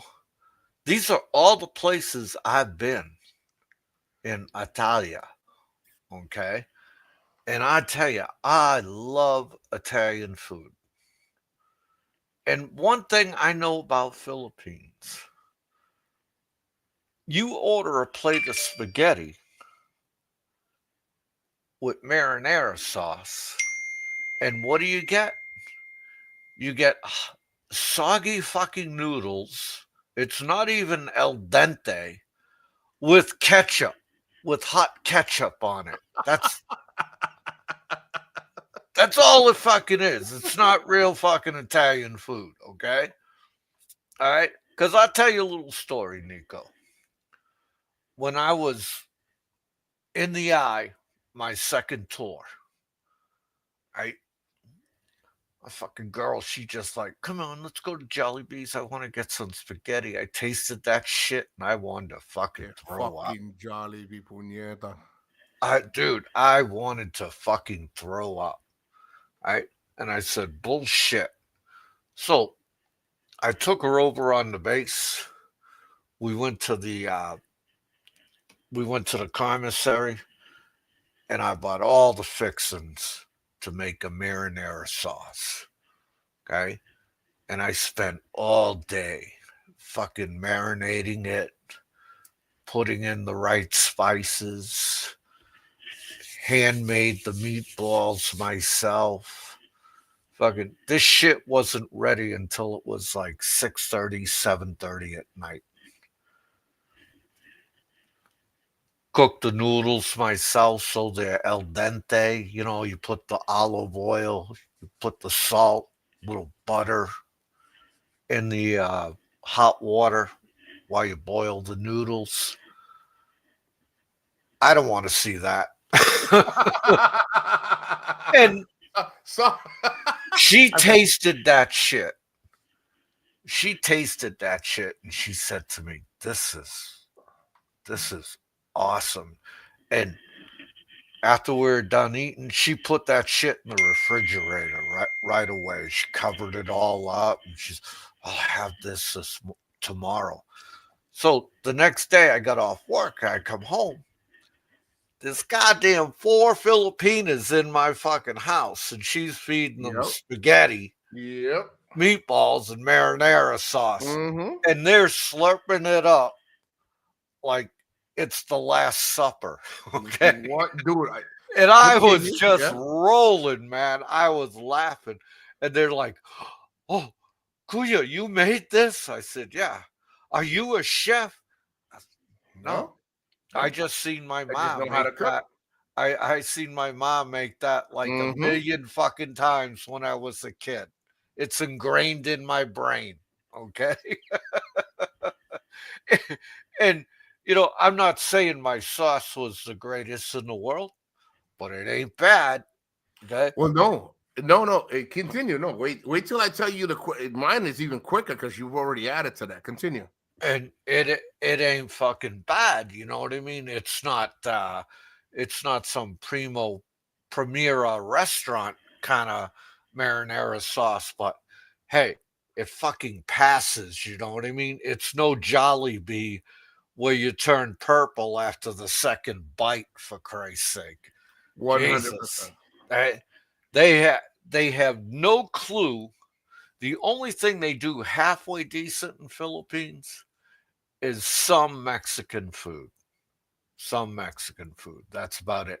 Other than that, you should be sticking to pork adobo, chicken adobo, baboy de mole, Mhm.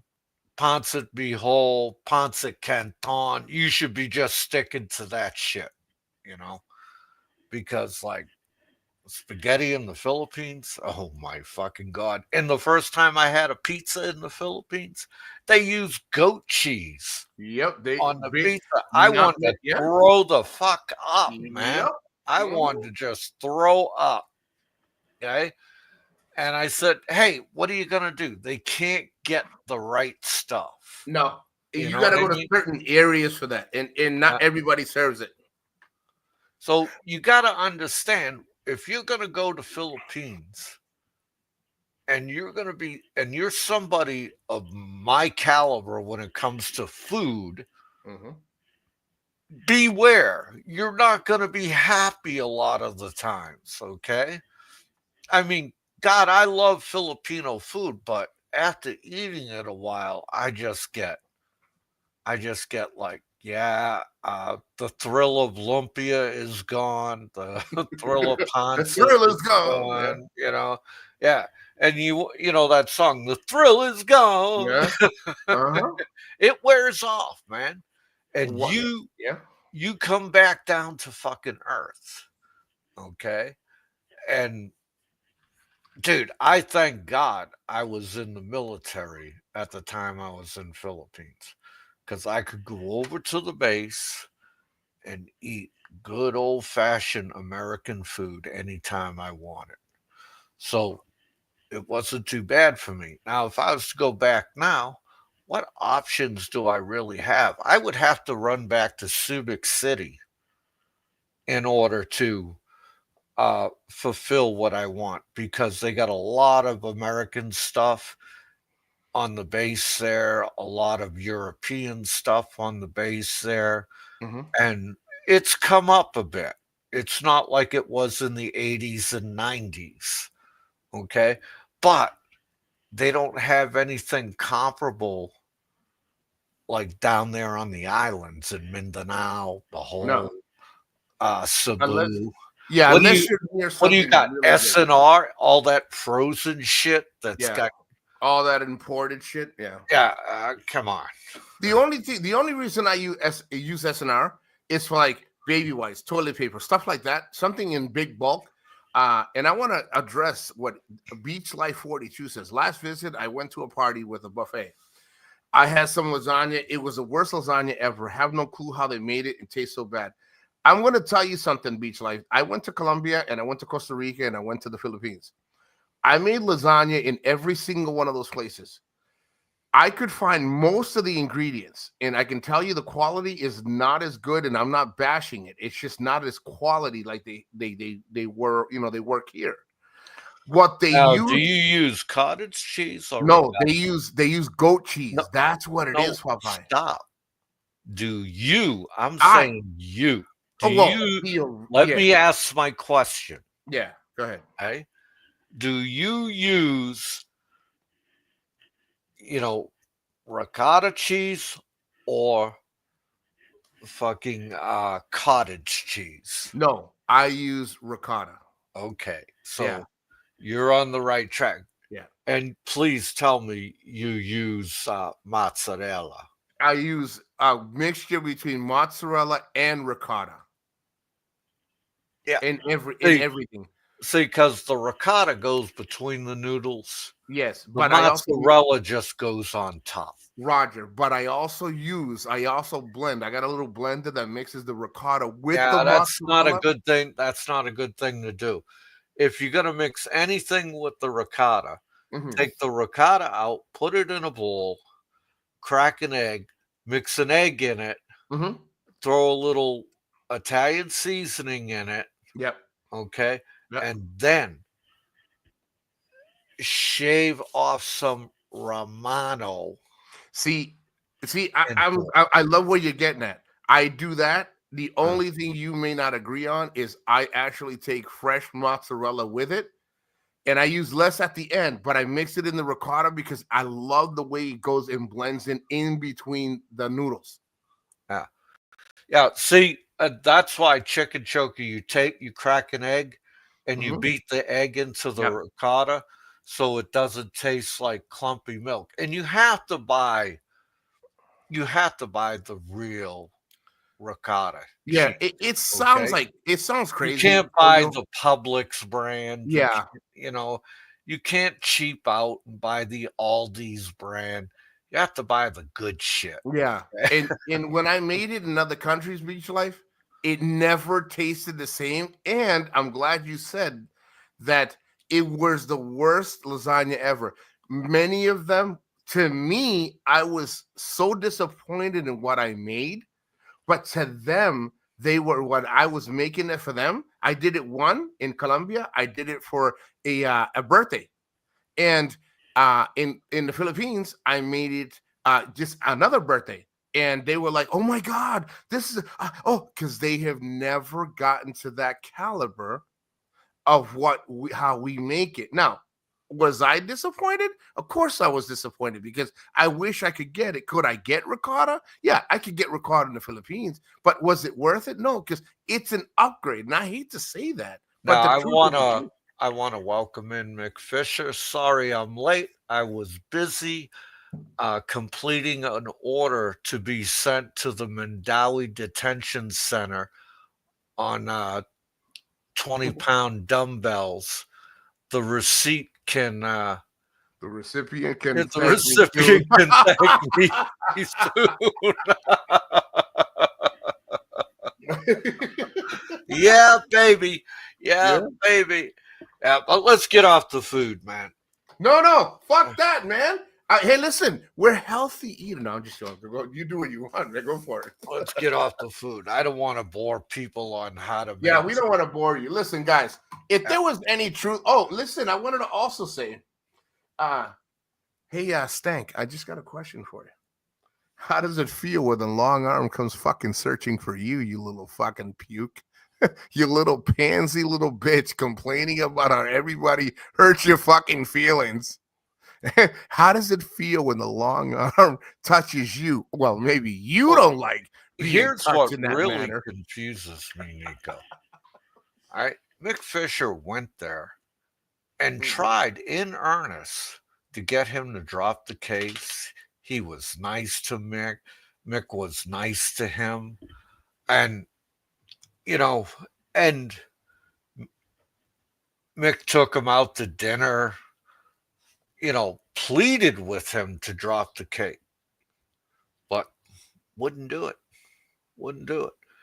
Now, all of a sudden, because Mick has come out and said, well, you're in trouble, just like I said you'd be in trouble. Mm-hmm. Mick the story is a fence jumper. Oh, yeah. Well, No. I tell you, Mick, and I think Big E said this, Mick was never a fence jumper, number one. Mick was never on anybody's side, number two. Mick is his own dude, period. He does his own fucking thing. Right? Does he take advice from other people? Sure. Does he listen to other people and does what he think is right? Sure. Fence jumper, no. On one side or another, no. Mick is kind of like me and a few others, man. We're on our own side. That's the only side we're on. I'm on Popeye's side. Popeye's on Popeye's side. See? All right. Nico's on Nico's side. And Frank doesn't get that. With Frank, it's always got to be, oh, you need to be on my side. You need to say yes to everything that comes out of my mouth. No, I don't. I don't need to be anything. Dude, and this is why Frank is in so much trouble. He's just caused all this shit. Okay? And he's brought it all on himself. And, tough shit on Frank. That's what I never understand, but I don't try to understand it. But as we talk about it, I try. Mm-hmm. How do you hate others for what you specifically, identically do? How do you feel you can judge others for what you have done multiple times to people? So he is at the point where he feels that, hey, it's okay for me to say what I can about you all. But if you ever, dude, it doesn't work that way. But you know that. You're not a fucking idiot. You keep saying, you just love the fucking attention because you don't get enough of it at home because all your attention is given to actually the family. You are not part of the family. You're just a beneficiary. You give, or a benefactor. You are the one that gives the luxury of the life. So, Stank, I'm going to share. Dude, he's not even giving that anymore. He's spending all his fucking coins. Yeah, exactly. All lawyers and cases. And transportation and this and that. Yeah. Dude, if I had to spend money on 3 different court cases, I'd be ripping my fucking hair out, man. I'd be like, oh, man, I'm pissing all this money up the wall. What the fuck am I going to get out of it? And you know what, Frank? You're going to get nothing out of it. You're going to get no satisfaction, number one. 100%. Okay. Number 2, Bama don't care how long he sits there and rots. This is not his first rodeo. Yeah. He will not tell you that. But that's the fact. Yeah. Okay. Bama is a consummate cockroach. That's like That's like the Hyatt Regency. For him, that place he's staying in is like the Hyatt Regency. Okay. And you wishing him ill at every turn does nothing for your reputation. You tarnish your own reputation daily Yep. when you come out and you pick on a guy who ain't got a pot to piss in or a window to throw it out, and he's sitting in detention with no means to get out of there. Okay. And he has very little money, and he just has a few toys to play with to keep his little pea brain busy. And you even want to take that away. Do you realize how every time you talk about taking his shit away, taking his money away, talking shit about him, do you realize how much of a villain you come off as? And dude, you just make people hate you. I don't have to say anything to make people hate you. You just open your mouth and start crying about Barry.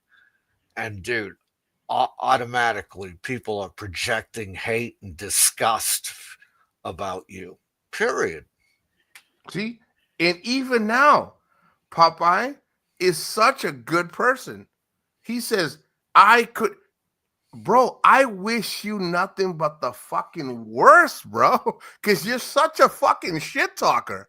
If you were so fucking happy and such a good fucking life, you would have dropped the mic when you were supposed to in the beginning, and you didn't. Why is it that nobody else in the fucking genre has a fucking case? You know why? Because we can all fucking fight back. We all can. You're only attacking the guy that's in fucking jail. Oh, that's a fucking tough guy. And you know what? You keep saying how you're the tough guy, right? Why is it you have not done nothing but open up a fucking camera and start talking shit to people? To where hey, Mr. New York. Hey, New York. Hey, New York. Where the fuck are you, man? Where the fuck are you? Think about it, Mr. fucking shit talker, Mr. I'm from fucking New York. You fucking pussy.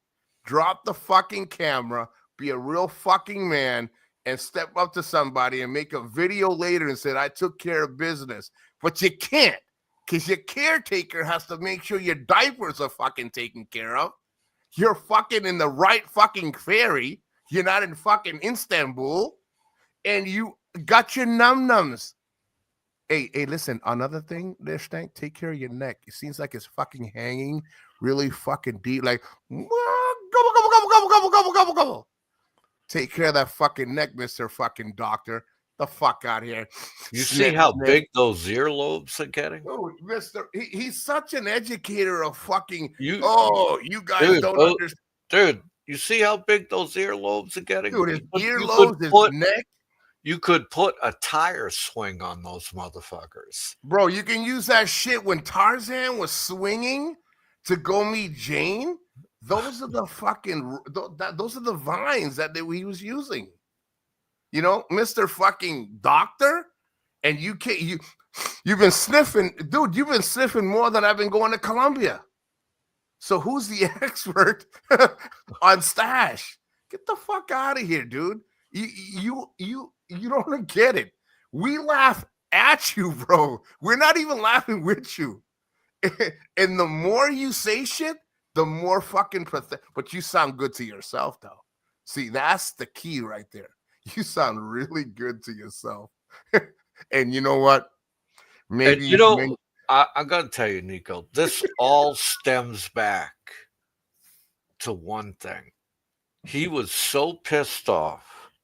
Me, Dave, Allo, and Roberto did not invite him to be. Thank you. He's not part of the cool kids. He's not part of the cool kids.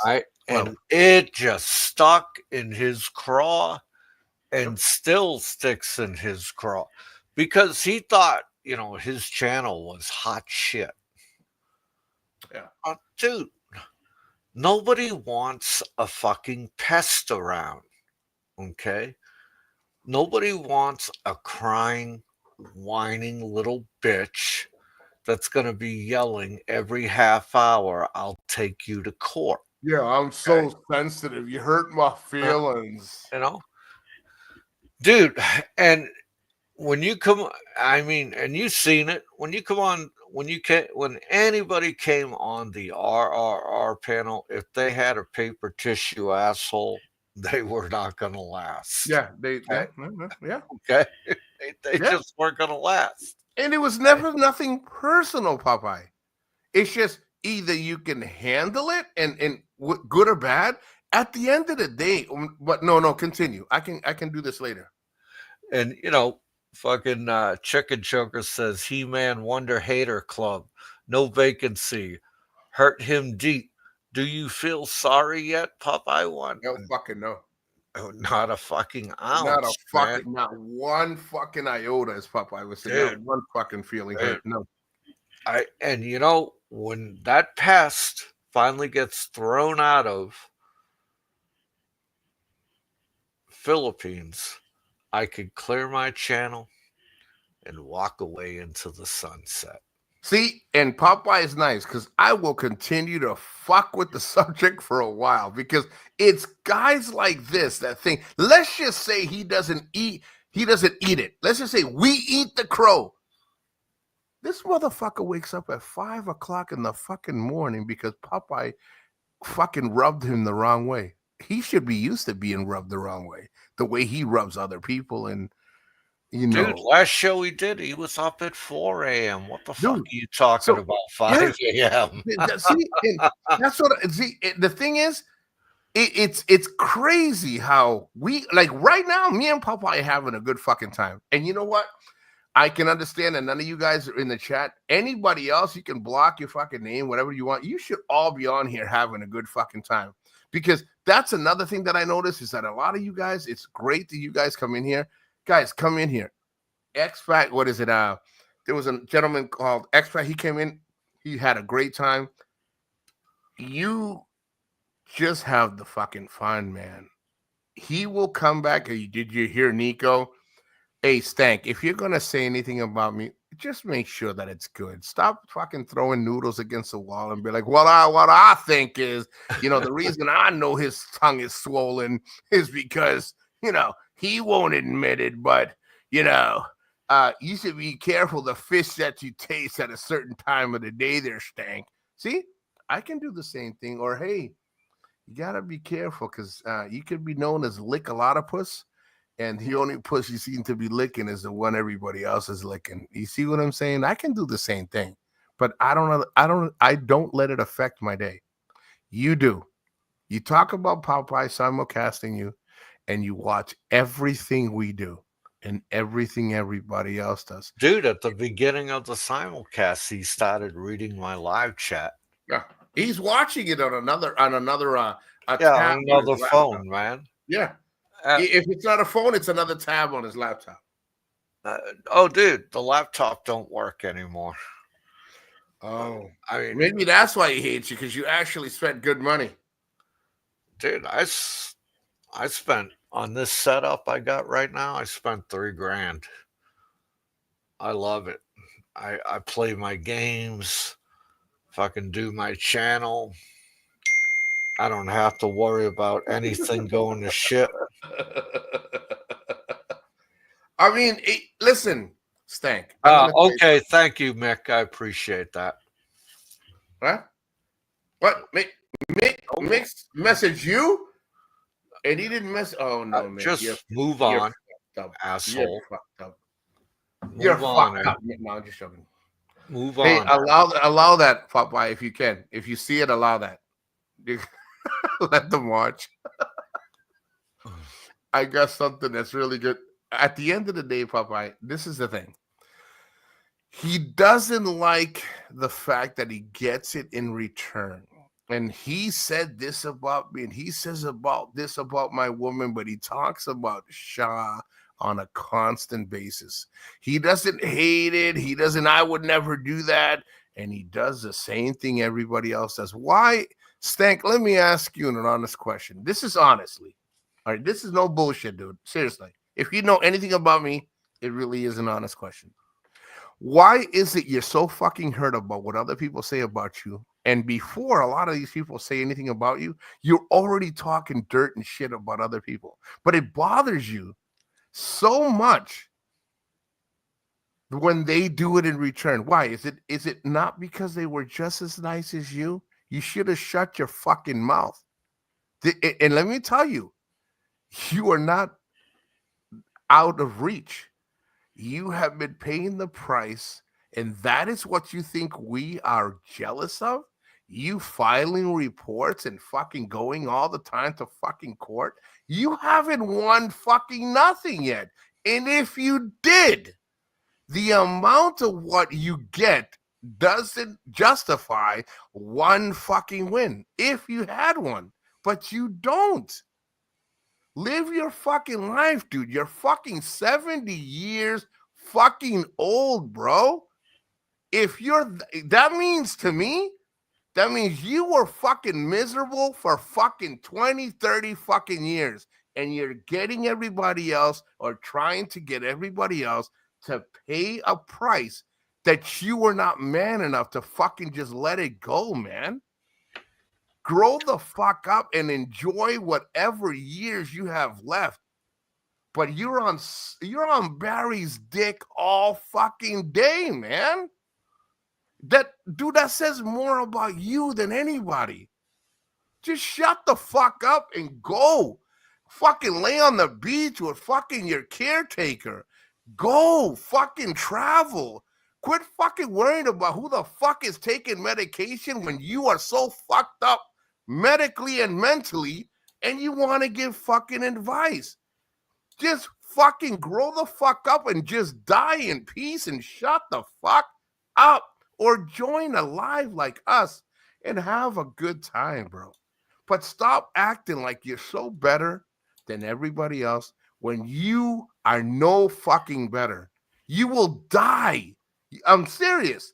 You will die as miserable as you fucking live. And if that is what you call retirement and everybody's fucking jealous of you, bro, fucking keep it. Keep it. And don't threaten me.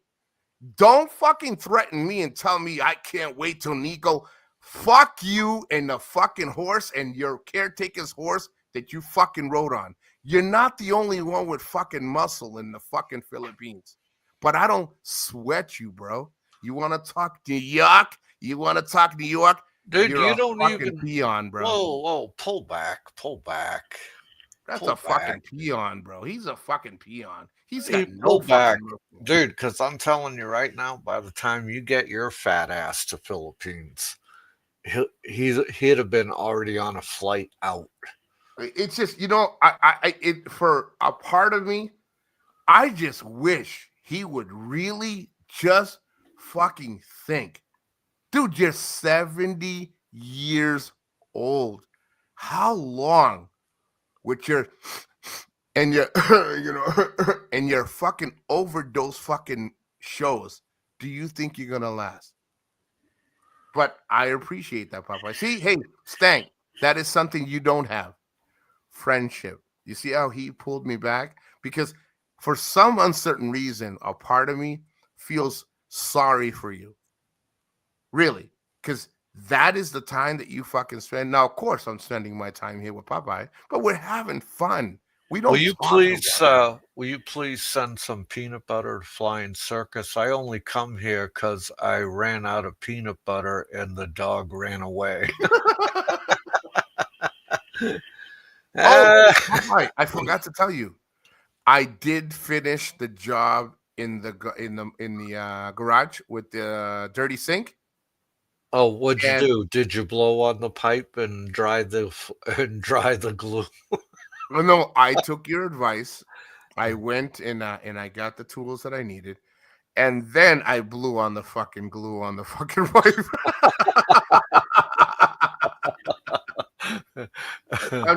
You hear Mike Ross is like, Nico, don't stop. I'm just about to bust. Listen, I love having fun and I love talking to Popeye. And outside of YouTube, me and Popeye, dude, today Popeye yelled at me. He's like, how the fuck don't you have this, this, and this, and you should have a bag of this and this. And I'm like, I'm only missing 3 items, Popeye. You need to square your fucking shit away. But if you need anything, man, let me know. I'll come over your house and I'll help you out after I make you feel, fucking belittled. And I'm like, thank you, Popeye. You're such a good friend, Thank you so much. Dude, that's what a good NCO does. He dresses his subordinate down, and then he turns around and he helps him out. Okay? That's the way it fucking rolls, man. You know that. Yeah. You know that. And look, I was telling Nico today, when you own a fucking house, you gotta have a decent toolkit. He did. You can't be calling the guy all the time. Okay? Yeah. You can't be like a little girl in a skirt like Frank and not be able to fix anything. So, what does Frank have to do? He has to call an incompetent Filipino over. Just to bitch about and complain how shitty of a Bitch and fucking moan job. and complain like he's some big ass supervisor. Yeah. Dude, if I have to call the guy, it's a big job to do. Okay?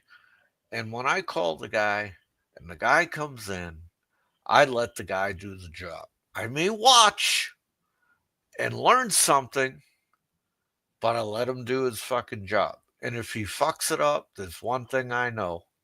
He'll be back to fix his fuck up. He has no choice. Okay? Yeah. But that's the way America works. Yeah. In Philippines, you ask a buddy of a buddy, yeah, I know this guy who could fix that. I can talk to Kuya, yeah. Yeah, and they'll come over and they'll tinker around and everything gets done half-ass. And it's not a knock on Philippines. It's just the fucking way. It's just how it is. Exactly. It's just the way it is, and I'm sorry. That's it. And if you're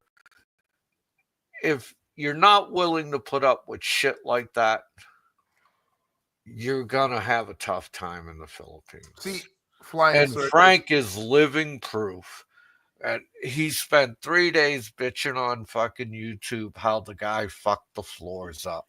Dude, if you can't buy the product and do your own floors correctly, don't bitch you're a about what you fucking get, blooming idiot.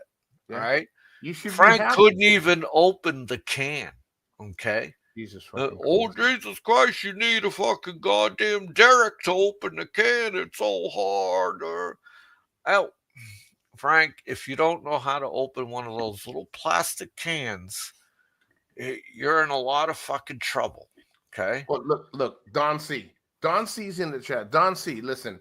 If you or anybody else owes Stank money, send it to me in my PayPal, and I will make sure you get content that is worth it. Don't waste your money on what you think you owe.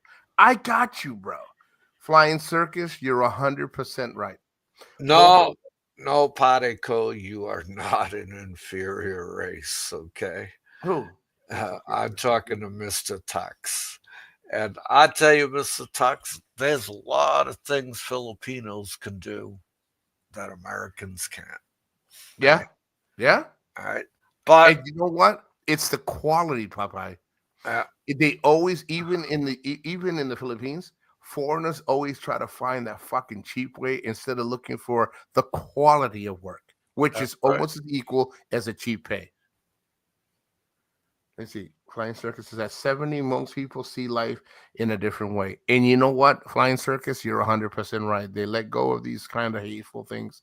You know what it is, Flying Circus? A lot of these guys, they don't know how to let go of it. So they'll punish others for what they cannot let go. Myself, I value Mike Ross.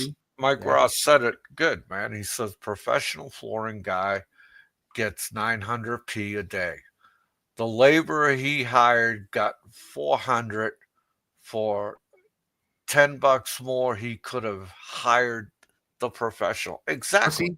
That's what I'm talking about here. Is these guys that hire fucking Joe Blow, who knows Joe Weasel from Jack Back 3 days ago. Okay. No, you can't be doing that fucking shit. See, and this is an educational thing for us as well, guys. Popeye's right. And Mike, you are 100% right. Think about where he lived and where he chose to live. It's all like, hey, caretaker, can you find your cousin's brother's nephew, barangays 3 times removed? That's what happens when you're on. Do you think that he hires people from another fucking island to come? No. He hires a local guy that may have done it once or twice. And then if you were worth so much money there, Stank, I even when I was in the Philippines, fixed my own shit in someone else's home, and they hired really good people. It's the options there, Mike. He didn't go outside of Bantayan. He went inside of Bantayan. And guess what, Bantayan? Guess what, guys? Something that Popeye won't say, because he's like, if you say something, you know it's gonna. That's fine. I can say it. You can't hold him responsible. When you're in Bantayan Island, you know the barangay, you know the habo driver, you know the barbecue guy, you know the guy that gives you the internet, you know the guy that sells you the beer, that imitation Mexican. They are all in fucking cahoots. So if you don't think that the caretakers out there saying, hey, primo, hey, barangay, they all network, man. Why do you think fucking WhatsApp is such a good fucking thing out there? And then you know what happens? The fucking Filipino don't know what the fuck he's doing. You don't see his caretaker online on her own website talking shit about Filipino. Why not? They should, because she's the reason they're in the hole they're in, because she's hiring them. Now, Frank is a very cautionary tale for all of you, right? And I'll tell you why. If you're going to buy a house on a fucking very small island that's actually a tourist island, then guess what? You should be bringing all your tools with you. But Frank has never owned a tool, okay? Frank does not know the difference between a flathead, a Phillips head, an Allen wrench, a crescent wrench, a monkey wrench, a Stilson wrench. Frank doesn't even know what a fucking pipe cutter looks like, okay? And if you're on an island like that, you should know how to do basic electrical work, basic drywall repair. You should know how to fucking paint. Paint. I mean, Frank should know how to paint. His daddy was a painter. I mean, didn't he ever go out with his daddy, and didn't his daddy teach him how to lay on, lay off? I mean, painting is basic 101 when you get into 8th grade and you put you in fucking wood shop. They teach you how to paint, stain, how to make dowels, how to do cross cuts. They teach you the difference between a cross cut saw and a rip saw. But I don't think Frank learned any of that shit. Frank has just been a useless fucking piece of shit his whole life, okay? Who didn't want to learn anything. And his major fucking problem is he's fucking lazy. Okay, he won't get off his ass and try and do anything himself. It's always somebody else. He couldn't set a printer up. He had to have Gilda's child set the printer up. He should be fucking ashamed. I mean, really? Fucking a printer? What the fuck are you doing setting a printer up? It's not 1996. It's 2025. Yep. Hey? A fucking printer. Who the fuck sets a printer up, man? A guy that doesn't know anything. All my shit is fucking digital. Well, remember. Yeah, see, and Chicken Choker says it. Popeye, you're talking basic man stuff, tire chains, roofing, etc. Now transgender painted nail type things.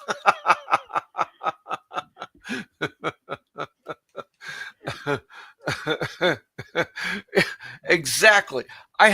Dude, when Nico was telling me about his little broken pipe problem today, Hey, hey, I, be kind. I can be I sensitive, started man. thinking. I went out into my garage and I grabbed this wooden box that my grandfather gave me, and I opened it, and in it is a tap and die set. Okay, Mm-hmm. Mm-hmm. and a tap and die set, you can thread copper pipe, steel You know, pipe you with should have this thrown shit. that out as a question to see how many people knew that answer. Nah, nah. Well, our guys, they know what the fuck they're talking about. Exactly. See, my dad taught me a lot of this shit, and I learned a lot of this shit in 8th grade Mm-hmm. when I took wood shop, I took metal shop. I could pick up a fucking welder and lay down a fucking bead if I want to. Okay, standard, never fuck metric. Right? And I could lay down a bead if I want to. I actually, my freshman year of high school, I made 4 angle iron coffee tables, okay, with by welding them together and buying the glass top to set into them, and I I sold each of every one of them for Christmas, and I made fucking money. Okay, see, that's what you do when you're not old enough to get a job. You have to be enterprising. Yep. You have to figure out ways to make money. We were Yep. out there shoveling driveways in the wintertime. We were out there fucking mowing lawns with a push mower that wasn't automatic. It was an actual, push mower. You had to push the motherfucker. It didn't have any assist on it. Okay. And these are things Frank has never done. Okay. So Frank would have been better off becoming a lady boy. He'd have been better off buying some estrogen and growing some fucking tits and wearing a skirt. Right? Well, see, I'm Because he glad. fucking has no man card. He No, has no there's fucking man nothing. card No, whatsoever. no. His man card is a lady boy's card, like lady boy card. He says, "Oh, well, why do, bro? You want to pay for that money? That's fine. That listen, that's fine, Mike. I like what you just said. A lot of that stuff is also self-taught and common sense. Mike, I will also be honest. I'm glad you said that, and I'm learning from Popeye. I will make it short. A lot of what I do in my home I learned from YouTube. It may take me longer, but I talked Yeah, to but Popeye see, today. here's the point of what you're saying here. Yeah. You're willing to get off your fucking flat ass Mhm, mm. and Hey, I and got an learn ass. and do something. I got an Okay. ass.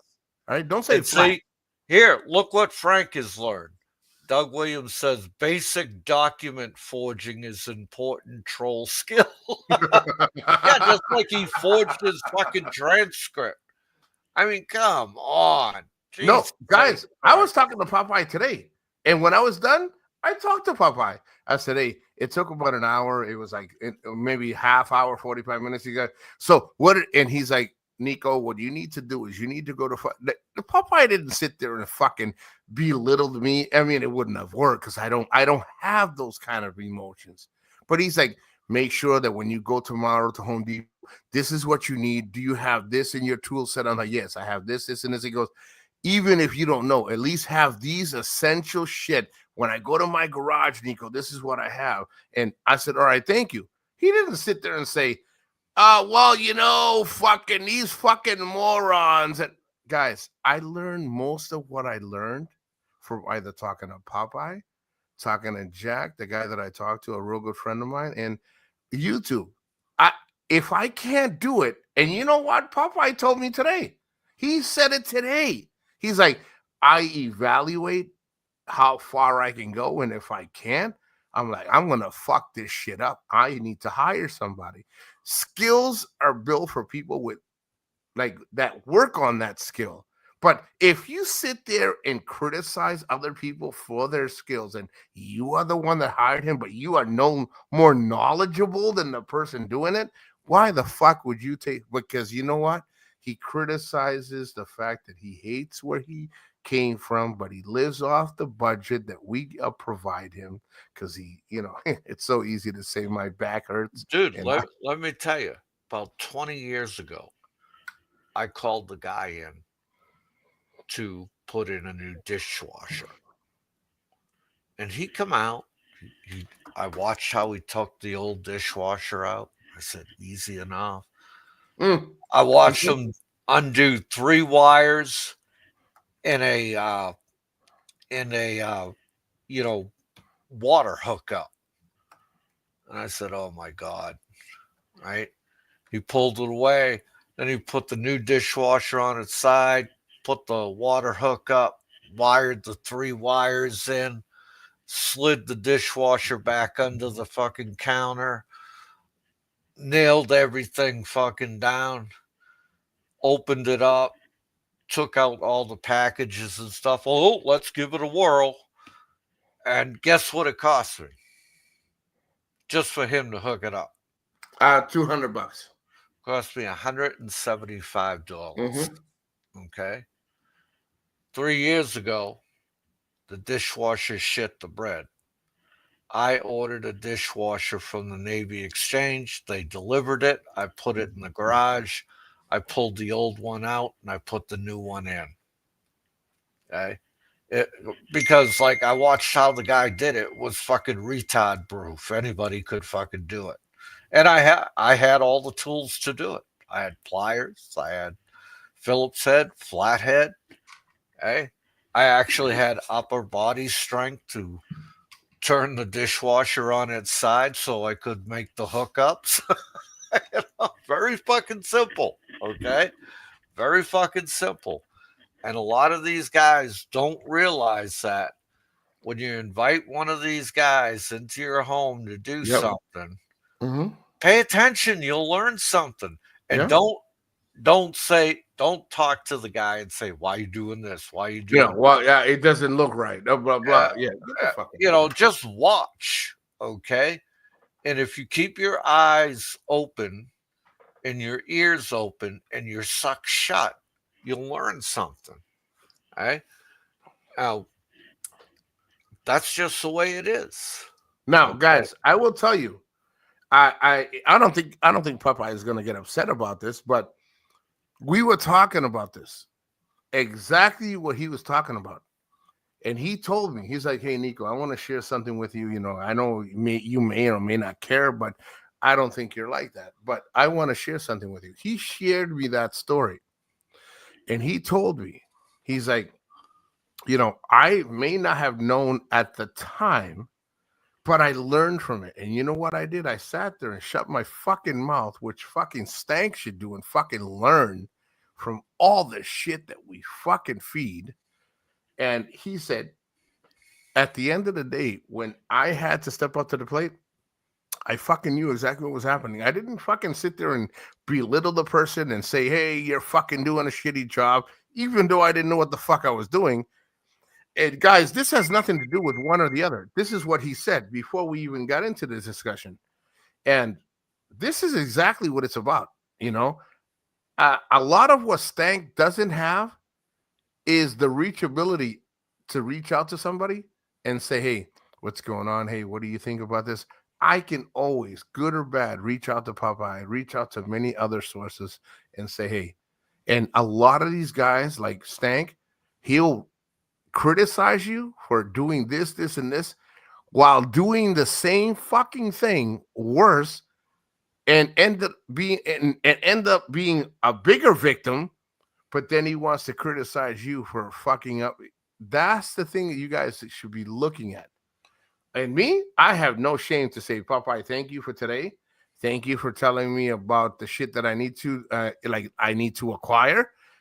You gave me 2 different options, and I appreciate that. And me, I got no shame on it. He didn't sit there and say, you're a fucking idiot. Guys, you guys got to understand what fucking YouTube is and what you say on YouTube and what happens outside of fucking YouTube. Popeye, actually, no, Popeye is the same fucking asshole that he really is, but he's a little nicer, a little. Actually, let me take that back. Let's just say he's the same across the board, and I appreciate it, man. I'm not an expert at shit, but I try to But, save. hey, it's like this. Yeah.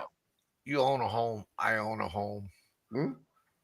It's like my neighbors. We always talk. You know, oh, this broken house, right? And Oh, you one gotta time he tell us. was saying to me, "Ah, my window's fucked up." I says, "What are you talking about?" He goes, "I can't open my goddamn window." All Yeah. right. And he says, "You got the same windows that I got." I says, "Yeah, let me take a look." So I went over there, and you have to hold the tabs. On You the have sides. and no, Well, underneath. okay, mine's are on the side. Yeah, you have to hold the tabs underneath. You have to push down first and then lift up. And it took me like a couple of minutes to teach him this. And one day, one day, I was out there with Hector, and he walks over and he goes, "Yeah, I'm getting rid of those fucking windows, man. I hate them.